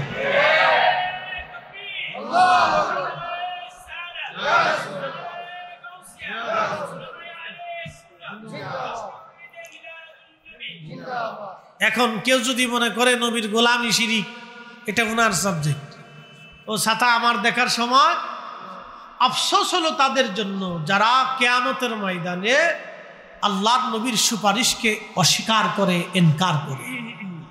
এদের জন্য ভয়াবহ আফসোস। প্রিয় উপস্থিতি, খুবই মনোযোগের সাথে শুনবেন। আজকে আবু বারজা আসলামী রাদিয়াল্লাহু আনহু একটা ঘটনা পড়লাম। আবু বারজা আসলামী রাদিয়াল্লাহু আনহু আল্লাহর নবীর দরবারে দীর্ঘদিন তিনি কাটিয়েছেন। আবু বারজা আসলামী ওনাকে ডেকে নিলেন। উবাইদুল্লাহ ইবনে জিয়াদ, আপনারা নাম শুনেছেন উবাইদুল্লাহ ইবনে জিয়াদ, যিনি হুসাইন রাদিয়াল্লাহু আনহুর দেহ মোবারক থেকে মাথা আলাদা করেছে, তার সৈন্যরা তাকে শহীদ করে দিয়েছে। এই উবাইদুল্লাহ ছিল কুফার গভর্নর। আবু বারজা আসলামী রাদিয়াল্লাহু আনহুকে ডেকে নিলেন। ডেকে যখন নিছে, নবীর সাহাবী কাছে গেলেন। লক্ষ্য করেন, আল্লাহ রাসূলের সাহাবী গেলেন। আবু বারজা আসলামীকে দেখে উবাইদুল্লাহ ইবনে জিয়াদ বলতেছে, দেখো মুহাম্মাদি আসতেছে, মুহাম্মাদি। মুহাম্মাদি বলছেন, সাহাবীকে ইনকার করে বলতেছে মুহাম্মাদি আসতেছে, মুহাম্মাদের অনুসারী আসতেছে, লা হাওলা ওয়ালা কুওয়াতা ইল্লা বিল্লাহ, ইনকার করতেছে, ইনকার ইনকার। ঠিক তখনই আবু বারজা আসলামী রাদিয়াল্লাহু আনহু রাগান্বিত হয়ে গেলেন। তিনি রাগান্বিত হয়ে বললেন, আমাকে এটাও দেখতে হচ্ছে, আমাকে আশ্চর্য বোধ হচ্ছে, রাসূলের সাহাবীকে ইনকার করা হয়, নবীর সাহাবীকে ভর্ৎসনা করা হয়, আমি নবীর সাহাবী হওয়া সত্ত্বেও আসি দৃশ্য দেখে যেতে হচ্ছে, বড়ই আফসোস।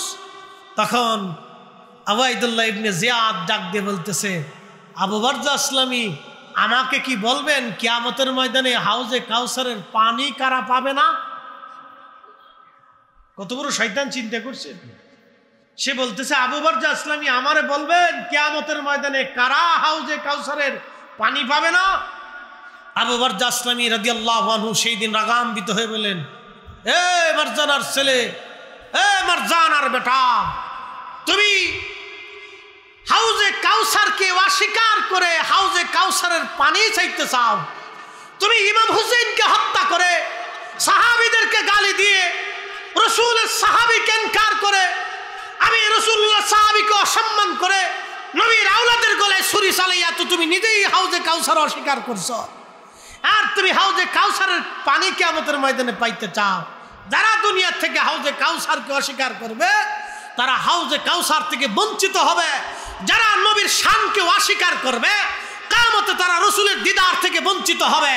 যারা নবীর শাফায়াতকে অস্বীকার করবে কিয়ামতের ময়দানে তারা রাসূলের শাফায়াত থেকে বঞ্চিত হবে। কথা বলেন ঠিক না বেটা? আর নবীজির সুপারিশ ছাড়া জান্নাতে যাওয়ার কোনো ও লক্ষ বছর ইবাদত হলেও কাজ হবে। নানুপুরের মুসলমান খুব মনোযোগ দিবেন। আল্লাহ রাব্বুল আলামিন জিব্রাইলকে বললেন, জিব্রাইল 2 নম্বর লিখে দাও, আমার বান্দা কি পরিমাণে রিজিক খাবে তুমি লিখে দাও। আল্লাহ রাব্বুল আলামিন তার জিব্রাইল ওই সময় বান্দার জন্য রিজিক লিপিবদ্ধ করে দেয়, সে কি পরিমাণে খাবে আল্লাহ লিখে দিলেন। কোরআন বলতেছে, ওয়া তারযুকু মান তাশাউ বিগাইরি হিসাব। সালাতুন ইয়া রাসূলুল্লাহ আলাইকুম। হয় না? জোরে বলেন, সালাতুন ইয়া রাসূলুল্লাহ আলাইকুম সালামুন ইয়া। খবর লয়া রাসূলুল্লাহ, খবর ল মেরে মাওলা মেরে আকা, খবর ল। সালাতুন ইয়া রাসূলুল্লাহ আলাইকুম সালামুন ইয়া হাবিবাল্লাহ। এ মুসলমান, রিজিক কি পরিমাণে হবে আল্লাহ ছাড়া কেউ জানে না। আপনি কি খাবেন সকালে বিকেলে দুপুরে আল্লাহ ছাড়া কেউ জানে না। একটু মনোযোগ দিবেন। যারা অবৈধ পন্থায় রুটি রুজি উপার্জন করে, যারা অবৈধভাবে রিজিক অন্বেষণ করে, তারা যা খায় আমরাও তাই খাই, আমরা যা খাই তারাও তাই খায়। এ আমার দিকে তাকান, আলু যেটা মাটির নিচে হয়, এই আলু আমরা যারা গরিব মানুষের যে আলু খায়, এই বাংলাদেশে যারা বসুন্ধরায় থাকে কোটি কোটি টাকার মালিক, তার আলু কি আলাদা না একই আলু? সবজি কি আলাদা না একই সবজি? গরুর গোশত কি আলাদা নাকি একই গোশত? ছাগল, মুরগা, পোলট্রি, উনারটাও যেটা আমারটাও সেটা। হয়তো উনি একটু বেশি খায়, ভালো করে মশলাপাতি দিয়ে রান্না করে বিভিন্ন ফিরাই সিরাই করিয়া রং বেরং করে একটু স্বাদ বেসাদ বানায় বেশি করে খায়। আমরা দেশে গরিব মানুষ, আমরা হয়তো একটু সবজি টবজি দিয়ে ডাল ভাত দিয়ে একটু কম কম খাই। পার্থক্য এত খায়, আমি একটু কম খাই।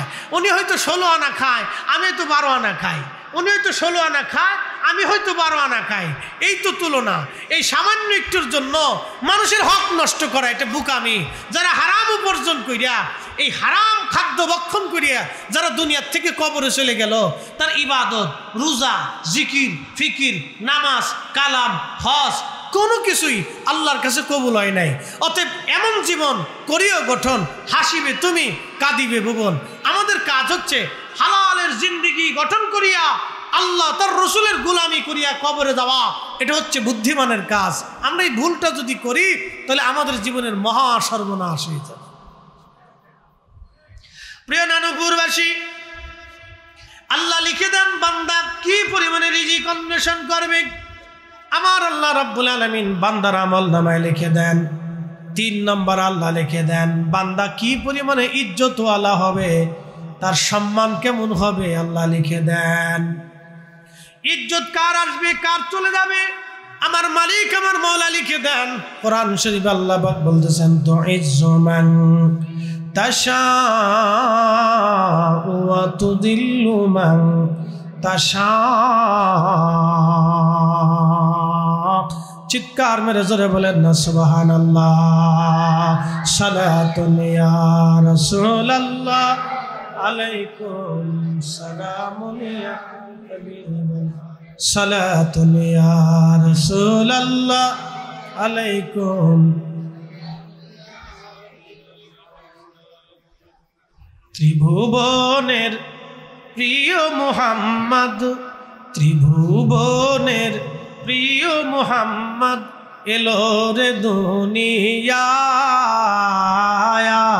রে সাগর আকাশ বাতাস দেখবি যদি আয় রে সাগর আকাশ বাতাস। ধুলির ধরা বেহেশত আজ, ঠিক কিনা? ধুলির ধরা বেহেশত আজ জয় করিল দিল রে লাজ। আজকে খুশির ঢল নেমেছে ধূসর সাহারা রে সাগর আকাশ বাতাস দেখবি যদি আয় রে সাগর।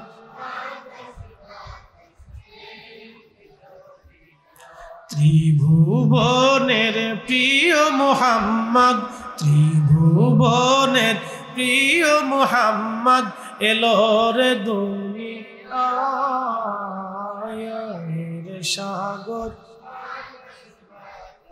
দেখবি যদি আয় রে সাগর আকাশ বাতাস। দেখা মেনা মায়ের কোলে দোলে শিশু ইসলাম দোলে। কচি মুখে শাহাদাতের বাণী সে শোনায় আকাশ বাতাস দেখবি যদি আয় রে সাগর আকাশ বাতাস দেখবি যদি। আল্লাহ ডাক দিছে জিবরাইল, কি পরিমাণে ইজ্জত হবে তুমি লিখে দাও।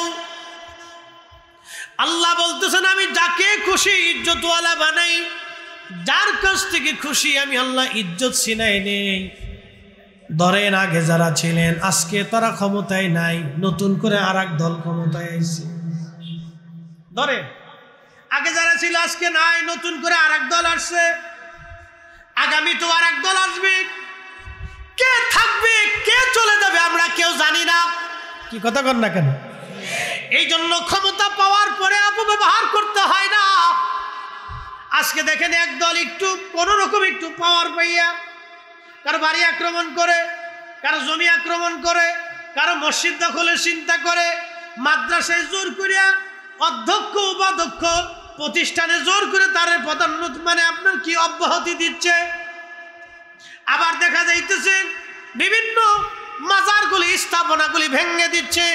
আমার কথা, কোনো মাজারে যদি শিরিক হয় তাহলে সেই শিরিক বন্ধ করতে হবে।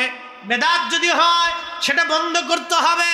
মাথায় উকুন লাগলে মাথা কাটতে হয় না, উকুন পরিষ্কার করতে হয়। গায়ে যদি ময়লা লাগে তাহলে চামড়া কেটে ফেলে দিতে হয় না, চামড়া ওই জায়গাটা ধৌত করে পরিষ্কার করে দিতে হয়। কাপড়ে ময়লা লাগলে কাপড় কেটে ফেলতে হয় না, ওই জায়গাটাকে ধৌত করে পরিষ্কার করে ফেলতে হয়। কোথাও যদি অনৈতিক কাজ হয় তাহলে সেটাকে ভেঙে ফেলে দিতে হয় না, সেখান থেকে অনৈতিক কাজ সরাই ফেলতে হয়। আমার দেশের আমলা পুলিশ বিভিন্ন জায়গায় বিভিন্ন সরকারি অধিদপ্তর হসপিটাল বেসরকারি সরকারি অনেক জায়গায় ঘুষ হয়, কি হয় না?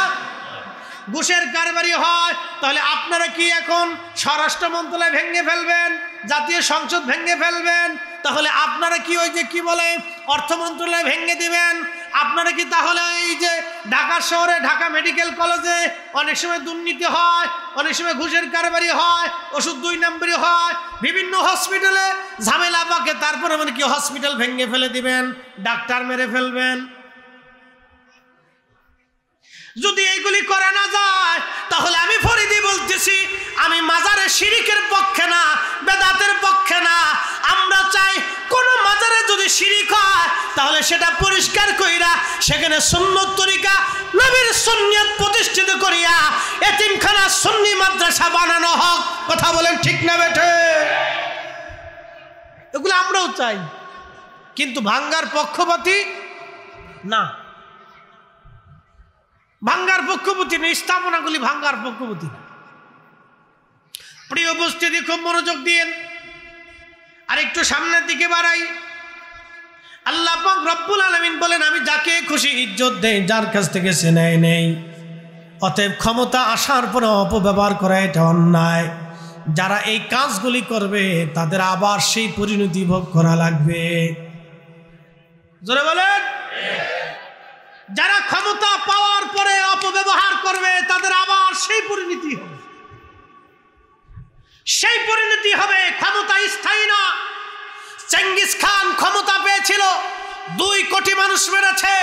চেঙ্গিস খানের কবরের চিহ্ন পর্যন্ত আজ পৃথিবীতে নাই। তার সাম্রাজ্য নাই, রাজত্ব নাই, তার আইন নাই, বংশধর নাই, বিলুপ্ত হয়েছে, ধ্বংস হয়েছে। হালাকু খান ইরাকের বাগদাদে 16 লক্ষ মুসলমানকে হত্যা করে মুসলিমকে বাগদাদ থেকে চিরতরে বিদায় দিতে চেয়েছিল। কিন্তু আজকে হালাকু নাই, হালাকুর রাজত্ব নাই, হালাকুর সাম্রাজ্য নাই। ঠিকই বাগদাদের আকাশে আল্লাহর পতাকা এখনো আছে, হুজুর গাউসে পাকের মাজার এখনো আছে, এখনো বাগদাদে আজানের ধ্বনি আছে। ইসলাম ছিল, ইসলাম আছে, ইসলাম থাকবে। দ্বীন ছিল, দ্বীন আছে, দ্বীন থাকবে। সুন্নিয়ত ছিল, সুন্নিয়ত আছে, সুন্নি জামাত থাকবে। আল্লাহর ওলিরা ছিল, আল্লাহর ওলিরা আছে, আল্লাহর ওলিরা থাকবে। এদেরও যাদের অপমাননা করবে তারা একসময় পৃথিবী থেকে নিশ্চিহ্ন হবে। কথা বলেন ঠিক না বেটা? এগুলি ইতিহাস কথা বলে। অতএব কিছু পাওয়ার পরে মনে করছে আমি বিরাট ক্ষমতার অধিকারী হয়ে গেছি, এগুলি অন্যায়। এগুলি এরা বুঝতেছে না। এই জন্য আল্লাহর কোরআন বলতেছে, তুইজ্জু মান তাশাউ ওয়া তুযিল্লু মান তাশাউ তানজিউল মুলকা মিম্মান তাশাউ। আল্লাহ রাব্বুল আলামিন বলতেছেন, আমি যাকে খুশি রাজত্ব দেই, যার কাছ থেকে খুশি ছিনিয়ে নিয়ে যাই। ওটা আমার হাতে, ওটা পৃথিবীর কারো হাতে দেয় নাই আল্লাহ। আমি যাকে যখন খুশি যত সময় খুশি রাজত্ব দেই, ইচ্ছা করলে ছিনাই নেই, আর একজনকে বসাই, ওর থেকে আবার ছিনাই নেই, আর একজনকে বসাই। পৃথিবীতে কোনো রাজা স্থায়ী হয় নাই, কোনো রাজত্ব স্থায়ী হয় নাই, কোনো ব্যক্তি স্থায়ী হয় নাই, কোনো প্রধানমন্ত্রী স্থায়ী হয় নাই, কোনো প্রেসিডেন্ট স্থায়ী হয় নাই, কোনো দল চিরদিন থাকে নাই, কোনো সাম্রাজ্য চিরদিন স্থায়ী হয় নাই। এগুলি সব চলে গেছে, চলে গেছে। কিন্তু একটা কথা মনে রাখবেন, আমার রসুলের সেই প্রেম, আমার নবীর সুন্নিয়ত এখনো আছে, সেই পতাকা এখনো আছে। খাজা মাইনুদ্দিন চিশতের তরিকা এখনো আছে, বাহাউদ্দিন নাসরুন বুখারীর তরিকা আছে, কাদরি আছে, চিশতি আছে, নাকশবন্দি আছে, মুজাদ্দিদি আছে, হানাফি আছে, শাফি আছে, হাম্বলি আছে, ওলিদের তরিকা আছে। এরা মুকুটহীন সম্রাট, এরা মুকুটহীন সম্রাট। কথা বলেন ঠিক না বেঠে? মুকুট লাগে না, এদের রাজত্ব লাগে না, এটা আল্লাহ প্রদত্ত আধ্যাত্মিক রাজত্ব চলতে থাকে। অতএব কেউ যদি মনে করে যে ধাক্কা দিয়ে বঙ্গোপসাগরে ফেলে দেবে, এটা ভুল। কেউ যদি মনে করে যে আহলে সুন্নাত ওয়াল জামাতে ধাক্কা দিয়ে বঙ্গোপসাগরের পদ্মা নদীর মধ্যে ফেলে দেব, ছাতা স্বপ্নই দেখতে থাকবে, ঘুম থেকে উঠে দেখবে যে বিছনায় পেশাব করে দিচ্ছে। কি কথা কন না কেন? ঘুম থেকে উঠে দেখবে বিছনায় পেশাব করে দিচ্ছে, নাই কিছু, ও খালি স্বপ্নই দেখতে থাকবে।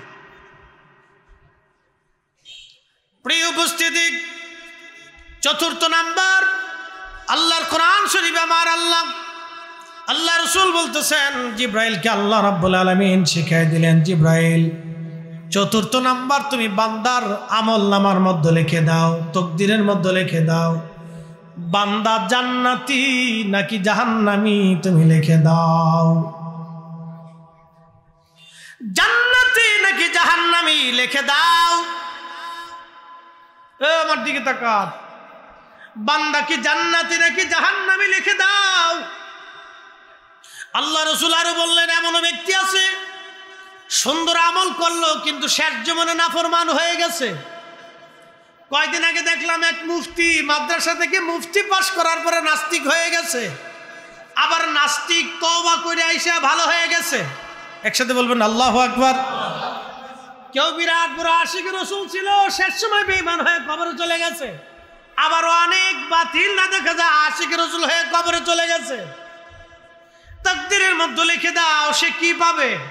এই জন্য আমাদের উচিত আল্লাহর দরবারে কান্নাকাটি করা, আল্লাহ রব্বানা লা তুজি কুলুবানা বাদা ইজ হাদাইতানা ওয়া হাব লানা মিন লাদুনকা রাহমাতান ইন্নাকা আনতাল ওয়াহ্হাব। রব্বানা হে রব, হেদায়েতের রাস্তা দেখাইয়া আমাদেরকে গোমরা বানায় দিও না।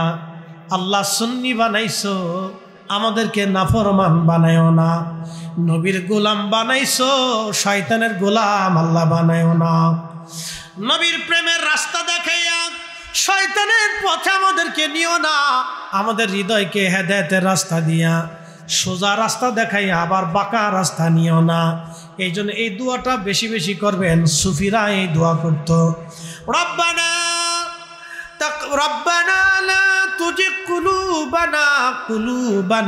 কুলুবানা, আমাদের আত্মাকে, আমাদের কলকে তুমি আল্লাহ হেদায়েত দেওয়ার পরে আমাদেরকে বক্রতার দিকে নিও না। কুলুবানা বাদা ইদ হাদাইতানা ওয়া হাব লানা মিন লাদুনকা রাহমাতান ইন্নাকা আনতাল ওয়াহ্হাব। এজন্য আমল নিয়ে গৌরব করতে হয় না, আমল নিয়ে গৌরব করতে হয় না।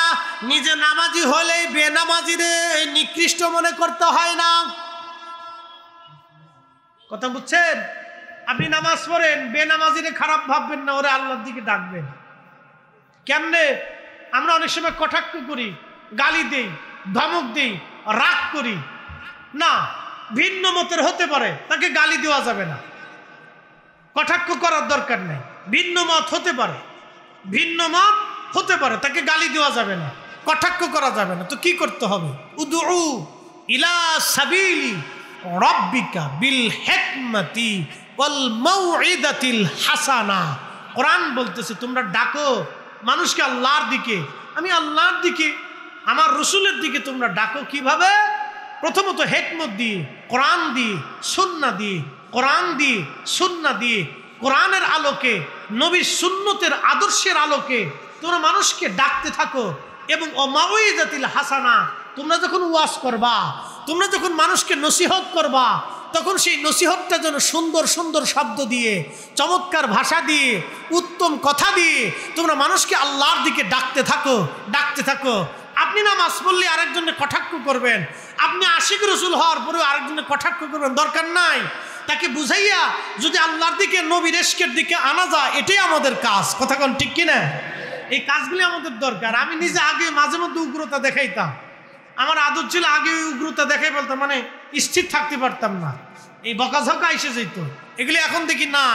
আমি যখন এই তাফসীর পড়ছি তখন দেখলাম যে না, এটা হয় না। আল্লাহ ফেরাউনের কাছে মুসা আলাইহিস সালামরে পাঠাইছে। মুসা আলাইহিস সালামরে পাঠায় বললো, মুসা রে, মুসা আলাইহিস সালাম একটু তুতলা ছিল, তুতলা বুঝছেন নি আপনারা? আবার খুব বেশি রাগ ছিল, তুতলাও ছিল, রাগও ছিল। আল্লাহ জানেন মুসা আলাইহিস সালাম যদি খেপে যায়, ও তো বিরাট জ্বালা। ফেরাউন তো এমনি এটা সন্ত্রাস টাইপের, ও তো ডাকাত। তো মুসা আলাইহিস সালামরে যাওয়ার সময় আল্লাহ বলতেছে, মুসা রে, দাওয়াত দিবা কিন্তু শান্তশিষ্টভাবে, সুন্দর ভাষা দিয়ে, দুয়াই ফুয়ে নরম সরম ভাষায় তুমি কিন্তু দাওয়াত দিও, রাগ টাক করো না। একসাথে বলবেন না আল্লাহু আকবার। আমার দিকে তাকান। এই যে হুজুর গাউসে মাইজ ভান্ডারী হুজুর কেবলা জমিন আসছিলেন, ওনার জীবনে দেখছেন উনি কাউরে গালি দিছে?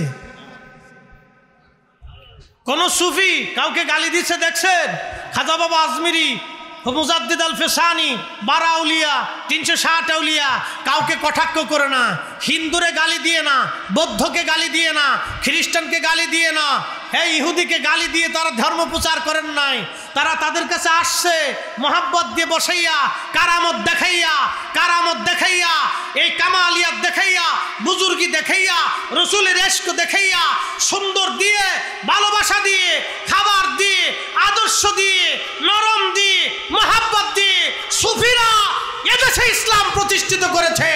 আজকে সুফিদের বিরুদ্ধে যারা আঙ্গুল তুলবে বুঝতেই হবে এরা অন্য কোনো এজেন্ডা বাস্তবায়ন করার জন্য আসছে। এটা সুফিদের দেশ, ওলিদের দেশ, ওলিদের দিওয়ায়ে দেশে ইসলাম চলবে। কথা বলেন ঠিক কিনা? আমরা রুক্ষতা, উগ্রতা এগুলো আমরা চাই না। এগুলো আগামীর বাংলাদেশের জন্য বড় ক্ষতি। উগ্রতা, মারামারি, হানাহানি বাংলাদেশের জন্য অনেক বড় ক্ষতি। যারা আজকে উগ্রতা দেখাইতে চাচ্ছে তারা বুঝতেছে না যে তাদের জন্য কত বড় ক্ষতি আসতেছে সামনে, এটা তারা বুঝতেছে না। এই জন্য উগ্রতা পরিহার করতে হবে। মানুষকে আল্লাহর দিকে, আল্লাহ রসুলের প্রেমের দিকে, মহাব্বতের দিকে ডাকবে। রাগ করা যাবে না, গালি দেওয়া যাবে না, কথা মনে রাখবেন। প্রিয় উপস্থিতি, আল্লাহ রাব্বুল আলামিন বান্দার জন্য নিযুক্ত করে দেন সে বেঈমান হবে না জান্নাতে না জাহান্নামে। আল্লাহ পাক নির্বাচিত করে দেন। তবে একটা শব্দমালা আছে। আল্লাহর নবী আশ্বাস দিয়েছেন, উম্মত রে, যারা জান্নাতি হয় আল্লাহ তাদেরকে দুনিয়া থেকে ভালো ভালো কাজ করায়, জান্নাতের কাজ করায়, নবীর কদমের গোলামি আল্লাহ করায়। একবার জোরে বলা যাবে কি মারহাবা? যারা জান্নাতি দুনিয়া থেকে আল্লাহ তাদেরকে রসুলের কদমের গোলামি করায়, গোলামি করায়, গোলামি করায়। তাদের নিদর্শন, সিমটম এটা দেখা যায়, বোঝা যায়। এই জন্য আপনারা এদিকে ঝুঁকে থাকবেন। কে কি মাসলা দিল, ফতোয়া দিল, ভিন্ন মত থাকতে পারে। ইসলামের 4টে মাযহাব ছিল, 4টে সৌন্দর্য ছিল। ইসলামের 4টে প্রসিদ্ধ তরিকা আছে, 4টে সৌন্দর্য আছে। 4টে মাযহাব এখনো পৃথিবীতে আছে। আপনি যদি মক্কায় যান, যাওয়ার পরে দেখবেন একজন হাত ছেড়ে দাঁড়ায় নিয়েছে, এটা মালিকি মাযহাব। একজন বুকে হাত বাঁধছে, এ শাফিঈ মাযহাব। একজন নাভিতে হাত বাঁধছে, উনি হানাফি মাযহাব। নামাজ সবাই পড়তেছে, সুন্দর নামাজ চলতেছে। এটা ইসলামের সৌন্দর্য। মাযহাবের ভিন্নতা হবে, মতানৈক্য থাকতে পারে, হতে পারে। এই মতানৈক্য যদি না থাকতো তাহলে আজকে আপনারা এই মহাব্বতের মজলিসে বসতে পারতেন না। কেউ আমাদেরকে বেদাতি বলতেছে, আর আমরা যারা তারা যত আমাদেরকে বেদাতি কয়, আমরা তত বেশি নবীর ইশকের প্রচারণায় ব্যস্ত আছি। কতক্ষণ ঠিক কিনা? তাহলে এটা কি আমাদের লাভ না? কতক্ষণ না কেন লাভ না? তারা যত বেদাতি বলবে তত আমার মন রাসূলুল্লাহর দিকে ঝুঁকে যাইতেছে, নবীর গোলামির দিকে ঝুঁকে যাইতেছে। ইশকে রাসূলের ধাক্কায় আমার বেশি মন চাইতেছে আমি জশ্নে জুলুস করব। কালকে তো সারা বাংলাদেশের রন্দে রন্দে, চট্টগ্রামের জমিনের রন্দে রন্দে কালকে আশিকে রাসূলের ঘরে বসে থাকবে না। কতক্ষণ ঠিক না বেটা? সারা পৃথিবীতে, সারা পৃথিবীতে, সারা পৃথিবীতে কালকে আশিক রাসূল। প্রত্যেক মসজিদে মসজিদে মহল্লাতে কালকে মিলাদুন নবীর মাহফিল হবে। মারহাবা। এই জন্য মতানৈক্য রহমত। আমাকে যত গালি দিক আমি তত আল্লাহর নবীর দিকে ঝুঁকে যাব। কতক্ষণ ঠিক কিনা? আমাকে যত বেদাতি বলুক আমি আল্লাহর নবীর দিকে তত ঝুঁকে যাব। এই কথা মনে রাখতে হবে। এই জন্য এই সিমটম আছে। যারা দুনিয়ার থেকে জান্নাতি হবে আল্লাহ তাদেরকে জান্নাতি পরিবেশে বসায়, নবীর কদমের গোলামি তাদেরকে দিয়ে করায়, আল্লাহর নবীর গোলামি তাদেরকে দিয়ে করায়। যারা সিমটম আছে, এগুলো সিমটম, এগুলি নিদর্শন, এইগুলি দেখা যায় যে সে আসলে জান্নাতি হবে কিনা, আল্লাহ তার হেদায়েতের উপর রাখবে কিনা, ইমানের সাথে মৌত হবে কিনা, দেখতে সিমটম আছে। আল্লাহ যারে পছন্দ করে তাকে নবীর কদমের গোলামির দিকে আল্লাহ নিয়োজিত করে। আল্লাহ রসুলের কোন কাজ আল্লাহর কাছে পছন্দ হবে আমরা কিন্তু কেউ জানি না। জানি কি? কেউ জানি না। আপনাদেরকে বলি, ইমাম মালিক রহমাতুল্লাহ 80 বছরে মদিনাতে কোনোদিন জুতা পরেন নাই, মদিনার হৌদের মধ্যে কোনোদিন জুতা পরেন নাই, থুতু নিক্ষেপ করেন নাই, উনি পায়খানা পেশাব করেন নাই। আর যদি কোনোদিন মদিনাতে যান তো যায় দেখবেন সে সুদূর মদিনা ইউনিভার্সিটির একবারে সীমানা শেষ মদিনার হাউদ, উহুদ পাহাড়ের একবারে শেষ সীমানা এ মদিনার হাউদ। এই বিরাট মদিনার সীমানার ভিতরে উনি 80 বছরের জীবনে কোনোদিন পেশাবও করেন নাই, পায়খানাও করেন নাই, জুতাও পরেন নাই, এমনকি নিজের থুতু পর্যন্ত মদিনার মাটিতে ফেলেন নাই। একসাথে বলা যাবে আল্লাহু আকবার? হইছে না? আরো জোরে বলেন, আরো জোরে। উনি একদিনের জন্য, এক সেকেন্ডের জন্য এই আমলকে উনি ছেড়ে দেন নাই, উনার নিজের জীবনে এটা বাধ্যতামূলক করে নিয়েছেন। কিন্তু আল্লাহর নবী তাকে বেদাতি বলেন নাই, পৃথিবীর কোন ইমাম তাকে বেদাতি বলেন নাই, যে এটা কোনো সাহাবী করে নাই, তাবি করে নাই, সাহাবী করে নাই, নবী করেন নাই, নবীর আহলে বায়াত করেন নাই, তাহলে ইমাম মালিক এটা করলো কে? ইমাম মালিক বেদাত করছে, এই কথা কোনো ইমাম বলার সাহস পান নাই।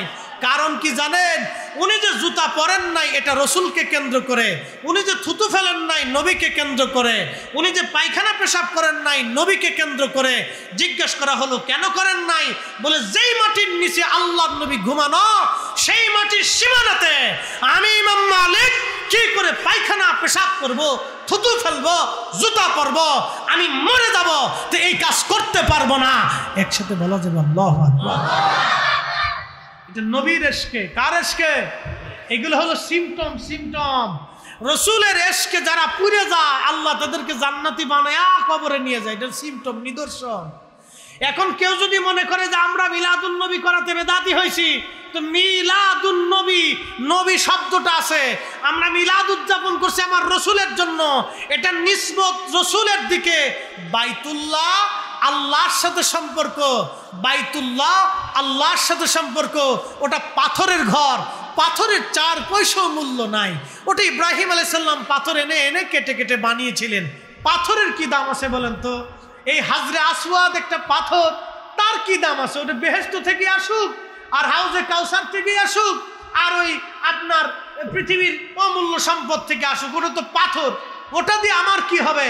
কিন্তু পাথর তো হাজরে আসওয়াদ, এটা কাবার সাথে সংস্পর্শ, আমার নবীর ইজ্জতের সাথে জড়ানো। কাবা তো আল্লাহর সাথে সম্পর্কিত, বাইতুল্লাহ হওয়ার কারণে কাবার ইজ্জত এত বেশি হলো যে কাবা ঘর ধরে কেউ যদি আল্লাহর কাছে কান্নাকাটি করে আল্লাহ সাথে সাথে বান্দারে মাফ করে দেয়। না হইল না? আর একটু জোরে। তাহলে পাথরের ঘর আল্লাহর সাথে নিসবত হওয়ার কারণে যদি পাথরের ঘরের দাম বাড়ে, আর একটু বুঝাই, কুরআনুল কারীম কালামুল্লাহ, কি মুল্লাহ? কালামুল্লাহ, আল্লাহর বাক্য, আল্লাহর কথা, আল্লাহর কালাম, কোরআন শরীফ। আপনারা কোরআন শরীফ যখন ধরেন তো কোরআনের উপরে মলাট আছে না? এই যে মলাট কি আপনার সোনা দানা রূপা মানিমুক্ত দিয়ে বানানো? এই মলাট কিন্তু প্লাস্টিক দিয়ে, কাপড় দিয়ে, কাগজ দিয়ে বানানো। আচ্ছা বলেন তো, কোরআন শরীফে যখন সুমা খান তখন কি মলাট খুলে সুমা খান না মলাট দিয়েই খান? তো মলাট সহই সুমা খান। তো মলাট সহ যদি সুমা খান তো কোরআনের সাথে লেগে থাকার জন্য মলাটের দামও আল্লাহ আপনার কাছে বাড়াই দিছে। আরো জোরে বলেন না সুবহানাল্লাহ। এই মাহফিল মিলাদুন নবী আমার নবীর সাথে নিসবত হওয়ার কারণে ও বেদাতের ফতোয়া ছাতা দিক, ও ছাতা দেখার সময় আমাদের নাই। আমার নবীর সাথে নিসবত হওয়ার কারণে এই মাহফিলের দাম আল্লাহর আদালতে বেশি হয়ে গেছে। আমরা আসার কারণে আমাদের দামও বেশি হয়ে গেছে। হাত উঠে করে বলেন ঠিক না বেটা? মিলাদুন নবীর মাহফিল চলবে? চলবে? জোরে বলেন চলবে? আল্লাহর নবীর সাথে নিসবত। মাথায় পাগড়ি দেখছেন আপনারা? পাগড়ি, এই যে পাগড়ি, এই কাপড় দিয়ে কেউ লুঙ্গি বানায়, কিন্তু দেখছেন জীবনে লুঙ্গি পরে গেলে কেউ সুমা খায়। এই কাপড় দিয়ে কেউ জাঙ্গিও বানায়, জীবনে দেখছেন এটা খুলে পরে গেলে আইটেও সুমা খায়। এই কাপড় দিয়ে কেউ মোজা বানায়, জীবনে দেখছেন খোলার পরে কেউ সুমা খায়, কেউ খায়। এই কাপড়ই যখন পাগড়ি হয়ে মাথায় আসে তখন এটা পরে গেলে, টুপি হয়ে মাথায় আসে তখন এটা পরে দেওয়ার সাথে মানুষ এটা উঠাইয়া চুমা খায়। আরে রাসূলুল্লাহ সাল্লাল্লাহু আলাইহি ওয়াসাল্লাম আল্লাহ নবীর পাগড়ি, কি কথা কন না কেন?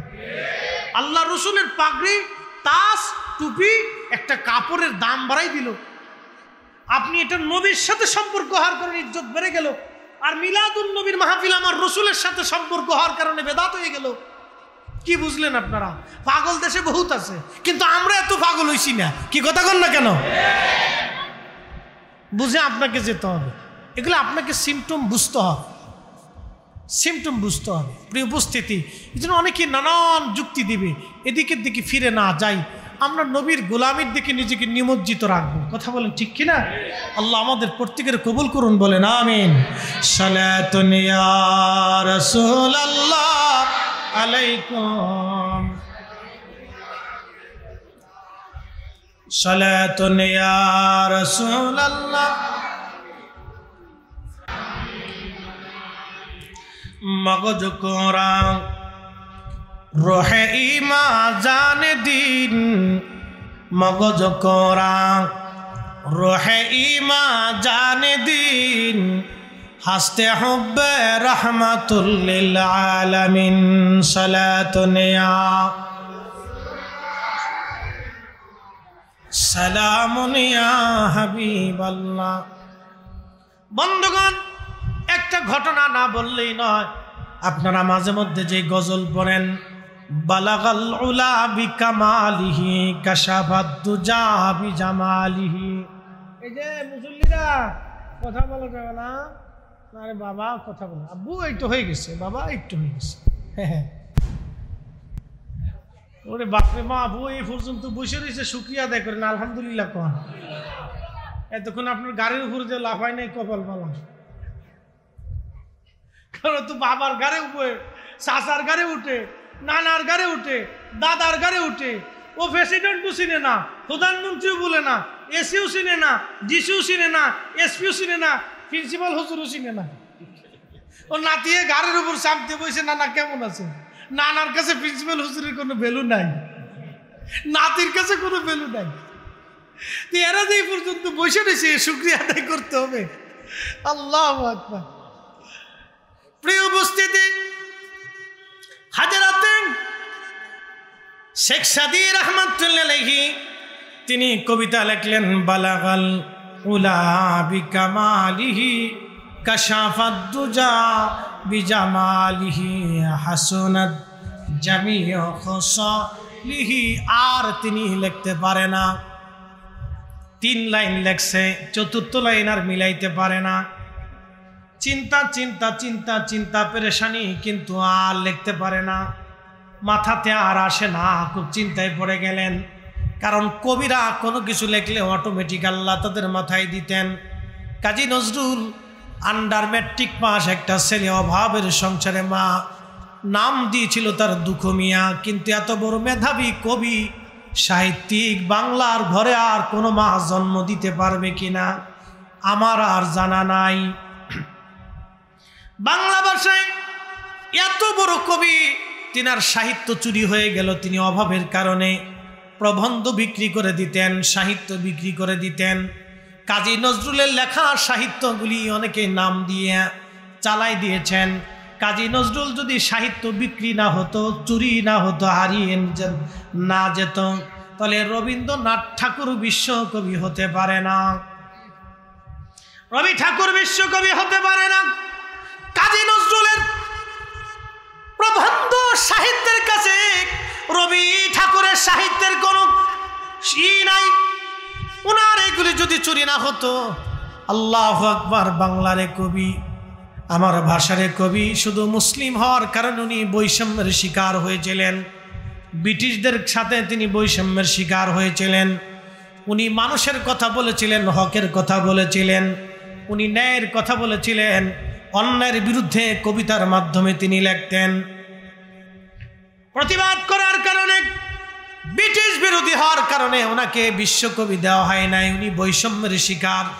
কিন্তু বাংলা যতদিন থাকবে, মুসলমান যতদিন থাকবে, আমরা কাজী নজরুলকে ততদিন স্মরণ করে যাব। কথা বলেন ঠিক কিনা? কাজী নজরুল আমার নবীর শানে শত শত নাতে রসুল তিনি লিখেছেন পরিষ্কার ভাষায়। কি সুন্দর সুন্দর করে তিনি লিখলেন, তৌহিদেরই মুর্শিদ আমার মোহাম্মদের নাম, মুর্শিদ মোহাম্মদের নাম, ওই নাম জপলি বুঝতেই পারি খুদারি কালাম, মুর্শিদ মোহাম্মদের নাম। এই যে কবিতার ছন্দ, আরো একটা জায়গা তিনি লিখছেন, আমি যদি আরব হতাম মদিনারি পথ। আল্লাহু আকবার। আমি যদি আরব হতাম মদিনারি পথ, সেই পথ দিয়ে হেঁটে যাইতেন নূর নবী হযরত, নূর নবী হযরত। সালাতুন ইয়া রাসূলুল্লাহ, জবান খুলে সালামুন ইয়া হাবিবাল্লাহ, সালাতুন ইয়া রাসূলুল্লাহ আলাইকুম সালামুন ইয়া হাবিবাল্লাহ। হযরত সাদিক তৃতীয় লাইন মিলাইতে পারলেন না, ঘুমিয়ে পড়েছেন। স্বপ্নের ঘরে দেখে রে রাহমাতুল লিল আলামিন তশরীফ গ্রহণ করেছে। আহা, আল্লাহর নবীর জীবনের কোন বিষয়টা উম্মতের কবুল হবে জানা নাই। মিলাদুন নবীর বিরোধিতা যারা করে ওরা জানে না কোন আশিকের চোখের পানি কখন কবুল হবে জানা নাই। কোন ব্যক্তির হৃদয়ের আকুতি ভালোবাসা নবীর আশকের চোখের পানি কখন কবুল হবে নবীর দরবারে কারোই জানা নাই। বরং বিরোধিতা করে সে ধ্বংস হবে, এটাই স্বাভাবিক। এই আসতে বললেন কেন, জোরে বলেন। বিরোধিতা করে সে ক্ষতিগ্রস্ত হবে, বিরোধিতা করে ক্ষতি হবে তার। আখিরাতের রাস্তা কঠিন হয়ে যাবে, কবরের রাস্তা কঠিন হয়ে যাবে।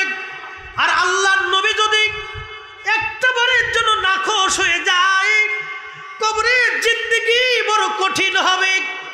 হাসরের মাঠ তার জন্য বিরাট বিষাক্ত হবে, কঠিন হবে হাসরের মাঠ তার জন্য। বিরোধিতা করিও না ভাই, যদি পক্ষে থাকতে মন না চায় তাহলে চুপ থাকো। যদি রসুলের মহাব্বত অন্তরে থাকে তো নবীর প্রেমের মজলিসে তুমি এসো, সাহায্য করো। শেখ সাদী রাহমাহুল্লাহর কবিতা, তিনি লেখেন ইরান দেশের সিরাজনগরে বসে, ইরানের সিরাজনগরে বসে শেখ সাদী রাহমাতুল্লাহ আলাইহি কবিতা লেখেন। আর আমার নবী মদিনাতুল মুনাওয়ারা থেকে কবিতার ছন্দে আমার নবী মোহাব্বতের আকৃষ্ট হইয়া সিরাজনগরে সাদির কুরে ঘরে নবী তশরীফ আনে। আল্লাহর নবী জিজ্ঞেস করলেন, সাদিক কি লেখো তুমি?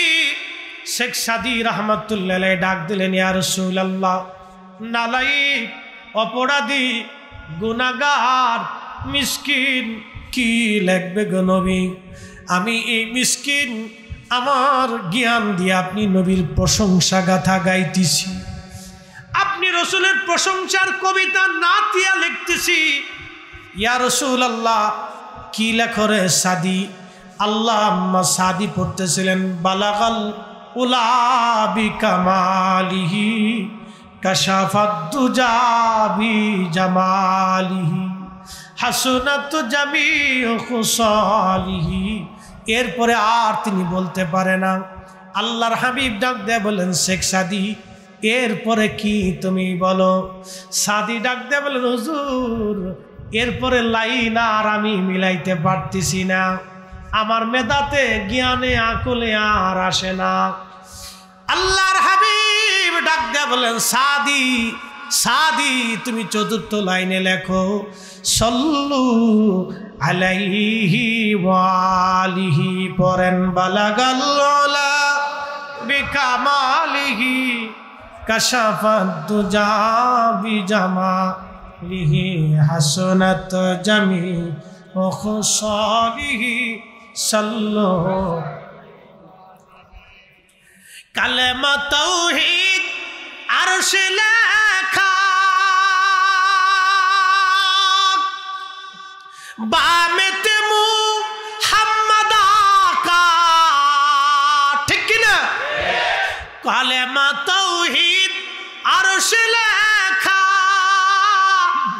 বামেতে মুহাম্মদ আকা, বন্ধুর পাশে বন্ধু বসা, হাত হাবিবের পাশে হাবিব বসা, কালেমাতে আসে প্রমাণ, বালাগাল উলা বিকামালিহি কাশাফাত তুজা বিজামা, হাসনাত জামিউ খাসালিহি সাল্লু আলাইহি ওয়া।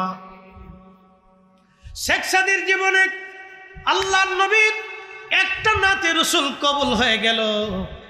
ও চট্টগ্রামের ফটিকছড়ির নানুপুরের সুন্নি মুসলমান, শুনে যান আজকে আপনার জীবনের কোন দিনের জুলুস, কোন দিনের মিছিল, কোন দিনের এই সুন্নতের খেদমত, কোন মাদ্রাসার সুন্নি এতিমখানা মাদ্রাসার খেদমত, কোন মসজিদের খেদমত, কোন মিলাদুন নবীর মাহফিলের খেদমত, কোন সুন্নি সম্মেলনের খেদমত, কোন নবীর প্রেমের চোখের পানি, কোন দিনের শান, কোন দিনের নাতিয়া দুরুদ সালাম কবুল হবে নবীর দরবারে আমাদের জানা নাই। শেখ সাদি ইন্তেকাল হয়ে গেল। এক আল্লাহর ওলি স্বপ্ন দেখে বললেন, সাদি তোমার সঙ্গে আমার আল্লাহ কেমন ব্যবহার করেছেন? আল্লামা শেখ সাদি বললেন, ও আল্লাহর ওলি, আল্লাহর বান্দা, আমাকে আল্লাহ রব্বুল আলামিন মাফ করে দিয়েছে, মাফ করে দিয়েছে, ক্ষমা করে তার রহমতের কোলে আল্লাহ টেনে নিয়েছে। একবার জোরে বলা যাবে কি মারহাবা? ক্ষমা ক্ষমা ক্ষমা, আল্লাহর দরবারের ক্ষমা আমাদের জন্য বিরাট নিয়ামত। এই জন্য আল্লাহর নবী প্রত্যেক দিন 70 বার ইস্তেগফার করতেন। আমার নবীর এক মুহূর্তের জন্য কোনো খাতা নাই, আইব নাই, ভুল নাই, কিচ্ছু নাই। নবী একবারে নিষ্পাপ, আগে পরে সব নিষ্পাপ। তারপরেও নবীজি 70 বার ইস্তেগফার করতেন উম্মতকে শেখানোর জন্য, উম্মত তোমরা বেশি বেশি করে আল্লাহর কাছে ক্ষমা চাও, ক্ষমা চাও, ক্ষমা চাও, ক্ষমা ক্ষমা।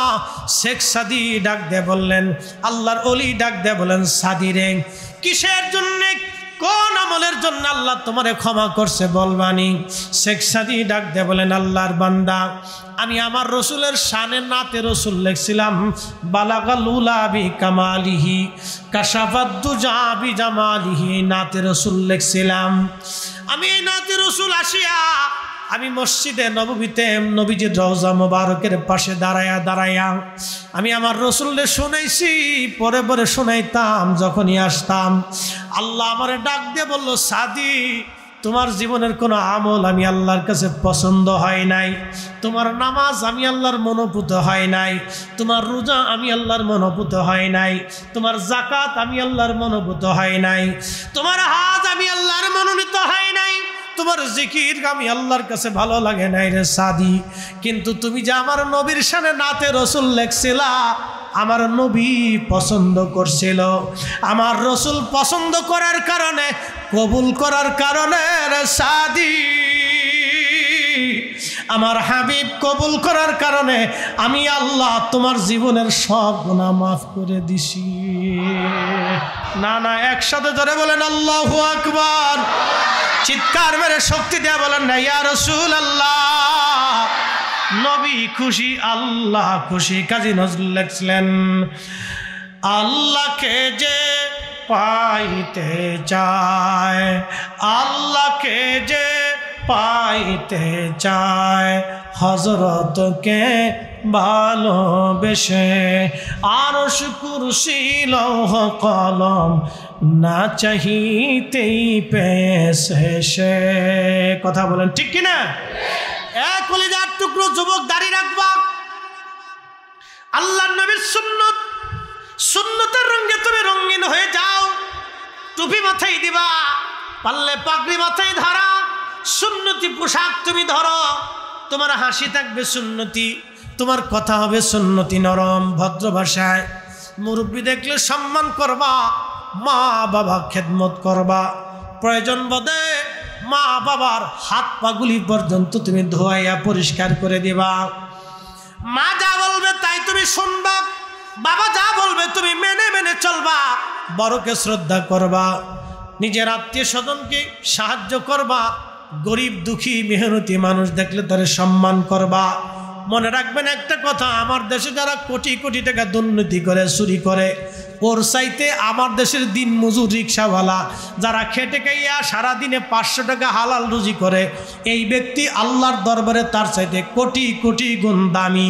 কথা কোন ঠিক কিনা? সম্মান করলে রিক্সাওয়ালারে করেন, দিন মজুররে করেন, আপনার বাড়ির কামলারে করেন, কাজের লোকেরে করেন, চাকরকে করেন, চাকরানিরে করেন, কারণ ও আপনার বাড়ি পরিষ্কার করে, আপনার থালা বাটি বাসন মাজে, কাপড় চোপড় ধুয়ে দেয়, ওরে ভালো খাবার খাওয়ালে ওরে খাওয়ান, ও আপনারটা করে দেয়, বিনিময়ে পরিশ্রম করে কিছু পয়সা আপনি তারে দেন। ও হালাল রুজি করে, ও হারাম করে না, ও কোটি কোটি টাকা পুকুর চুরি করে না, ওই আল্লাহর আসল বান্দা, ওই পরিশ্রম করে খায়। একজন টিচারকে সম্মান করেন, একজন আলেমকে সম্মান করেন, একজন ইমামকে সম্মান করেন, কারণ তারা নির্দিষ্ট রুজি রুটি অর্জন করে, তারা 1 টাকা ডাইনমাম করে খেতে পারে না। আমার দেশের যারা সাধারণ চাকরিজীবী আছে, মধ্যবিত্ত আছে, বিদেশে পরিশ্রম করে খায়, ওকে সম্মান করেন, কারণ বিদেশেও রৌদ্রের মধ্যে পুড়ে পড়ে প্রচণ্ড লো হাওয়াকে মেনে নিয়ে, বিরাট বড় ইউরোপের ঠান্ডা মেনে নিয়ে ও পরিশ্রম করে বাংলাদেশে টাকা পাঠায়। ওর টাকার মধ্যে কোনো হারাম নাই, ওটা একবারে হালাল। ওই হলো আমার দেশের অরিজিনাল সূর্য সন্তান। আর চোর বাটপার, সিটার বাটপার যারা আমার দেশ থেকে টাকা পয়সা চুরি করে বিদেশে পাচার করে, ও আমার সমাজের রাষ্ট্রের কেউ না, ও হলো আন্তর্জাতিক চোরার ঘরের চোরা, আমার দেশের কেউ না। এ যারা খেটে খেটে খাইয়ে খাইয়ে আমার দেশ সাজাইছে, ওরা হলো অরিজিনাল। এদেরকে সম্মান করবে। রিক্সাওয়ালার ধমক দিবেন না, গালি দিবেন না। একজন টিচার মাস গেলে বেতন পান, নির্দিষ্ট বেতন। একজন ইমাম মাস গেলে নির্দিষ্ট বেতন পান। তার পেশাকে সম্মান করে, তাকে ইজ্জত দেন। সে যে কাজ করুস, দোকানদার মুদি দোকানি করে, ও বাদাম বেচে, ও কি বলেছে বেচে, আপনার ওই শর্টপটির দোকান দিছে, ছোটখাটো ব্যবসা করে, ও কিন্তু চুরি করে না, আপনার টাকা মেরে খায় না, ও আপনাকে দিয়ে সামান্য ব্যবসা করে, ওকে সম্মান করে। যার যার অবস্থানে যে যে আছে, যে অবস্থানে তার তার কাজকে শ্রদ্ধা করেন, সম্মান করেন। এই উপস্থিতি, এগুলি আমাদেরকে বুঝতে হবে। আমাদের সমাজ চেঞ্জ হবে, রাষ্ট্র চেঞ্জ হবে, আমরা পরিবর্তন হব। একটা নারীর সম্মান করেন, একটা বোনের সম্মান করেন। এ রাস্তা দিয়ে যাওয়ার সময় একটা সুন্দরী মেয়ে হেঁটে যাচ্ছে, আপনি শীষ বাজাচ্ছেন, লজ্জা করে না? হ্যাঁ, আপনার লজ্জা করে না? আপনার ঘরে যদি এরকম বোন থাকতো, আর এক পুরুষ যদি শীষ বাজাইতো, আপনার কলিজার ভিতরে দাউ দাউ করে আগুন জ্বলে উঠতো। আপনার বোনের জন্য যেমন আপনার দয়া লাগে, ঠিক আর একজনের মেয়ের জন্য তারও এরকম দয়া লাগে, মায়া লাগে। এগুলি করবেন না, এগুলি সামাজিক অন্যায়, ব্যাধি আমাদের জন্য। যারা যে সমস্ত ছেলেপেলেরা মেয়েদেরকে রাস্তায় যাওয়ার সময় উত্তক্ত করে, সমাজের 3 রাস্তার মোড়ে আইনা, বাজারের মধ্যে আইনা, ওরে আধা লেংতে করে সিটকিনির কষাতে কায়দা মতো বাটাম চালান দিয়ে দেয়। এই কথা কন না কেন? নেতৃস্থানীয় চেয়ারম্যান মেম্বার যারা আছে, ওর বাটাম চালানতে সোজা করে দেয়। ও সমাজের পোকা, ইট পোকা, কীট পোকা, শয়তান, বদমাশ, লুচ্চে কোথাকার, শরম করা উচিত। ছোট লোক কোথাকার।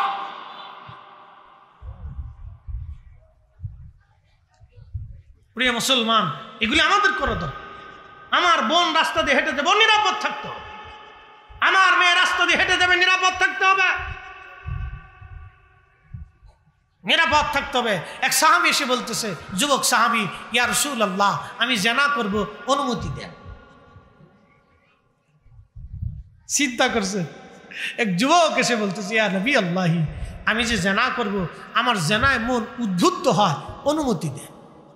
আল্লাহর নবী, আল্লাহর হাবিব তাকে গালি দেন নাই, ধমক দেন নাই, রাগ করেন নাই। মাউইজাতিল হাসানা, উত্তম শব্দ দিয়ে আল্লাহর নবী তাকে ডাক দিয়ে বললেন, যুবক, তুমি তো জিনা করবা, তা আমার জিনা করার আগে কিছু প্রশ্নের জবাব দিবা? বলে, হ্যাঁ ইয়া রাসূলুল্লাহ, দয়া করে বলেন, কি প্রশ্ন আছে? আল্লাহর হাবিব সাল্লাল্লাহু আলাইহি ওয়াসাল্লাম ডাক দিয়ে বললেন, যুবক রে, প্রথম প্রশ্ন, তোমার মায়ের সাথে কেউ জিনা করুক, তুমি কি অনুমতি দেবা? আল্লাহর হাবিব ডাক দিয়ে বলতেছে, যুবক, তুমি কি তোমার মায়ের সাথে কেউ জিনা করুক, তুমি কি অনুমতি দেবা? যুবক বলল, না ইয়া রাসূলুল্লাহ, কখনো তা হতে পারে না। আর একটা প্রশ্ন, তোমার বোনের সাথে কেউ জিনা করুক, তুমি কি অনুমতি দেবা? যুবক বলে, না ইয়া রাসূলুল্লাহ, তা কখনো হতে পারে না। আল্লাহর হাবিব বললেন, যুবক তাহলে বলো তোমার স্ত্রীর সঙ্গে কেউ জেনা করুক, তুমি কি অনুমতি দেবা? বলে, না ইয়া রাসূলুল্লাহ, তাও তো হতেই পারে না। তাহলে বলো তোমার মেয়ে, কলিজার টুকরা সন্তান, মেয়েটার সাথে কেউ জেনা করুক, তুমি কি অনুমতি দেবা? যুবক সাহাবী ডাক দিয়ে বলেন, ইয়া রাসূলুল্লাহি সাল্লাল্লাহু আলাইহি সাল্লাম, নবী গো, কখনোই তা বাবা হয়ে মেনে নিতে পারবো না। আল্লাহর নবী বললেন, তুমি তো জেনার জন্য উদ্বুদ্ধ হও, তোমার মন বারবার জেনার দিকে আকৃষ্ট হয়ে যাচ্ছে। যুবক তাহলে তুমি বলো, তুমি যেই নারীর সঙ্গে জেনা করতে চাও সেই নারী হয়তো কারো মা হবে, কারো বোন হবে, কারো স্ত্রী হবে, না হয় কারো মেয়ে হবে, তুমি তার সাথে কি করে জেনা করতে চাও? যুবক নবীজির কদম মুবারকের মধ্যে পড়ে যায়, বলে, ইয়া রাসূলুল্লাহ, আর বুঝার বাকি নেই, আমারে মাফ করে দেন, আমি আর কোনোদিন জেনার লিপ্সা অন্তরে আনবো না। একবার জোরে বলা যাবে কি মারহাবা? আহা, এটা ইসলাম, এটা ইসলাম, এটা ইসলাম, এটা আমাদের দ্বীন, এটা আমাদের ইসলাম শিখিয়েছে। এই জন্য এগুলি আমাদের সন্তানদেরকে শিখাইতে হবে, ছোট কাল থেকে এগুলি শিখিয়ে শিখিয়ে শিখিয়ে শিখে বড় করে তুলতে। আল্লাহর নবীর কদমের গোলামির দিকে আমাদের সন্তানদেরকে নিয়ে আসে। মোহতারাম, কথা আর বেশি লম্বায়িত করব না, যারা বুঝেছেন অল্পতেই বুঝেন।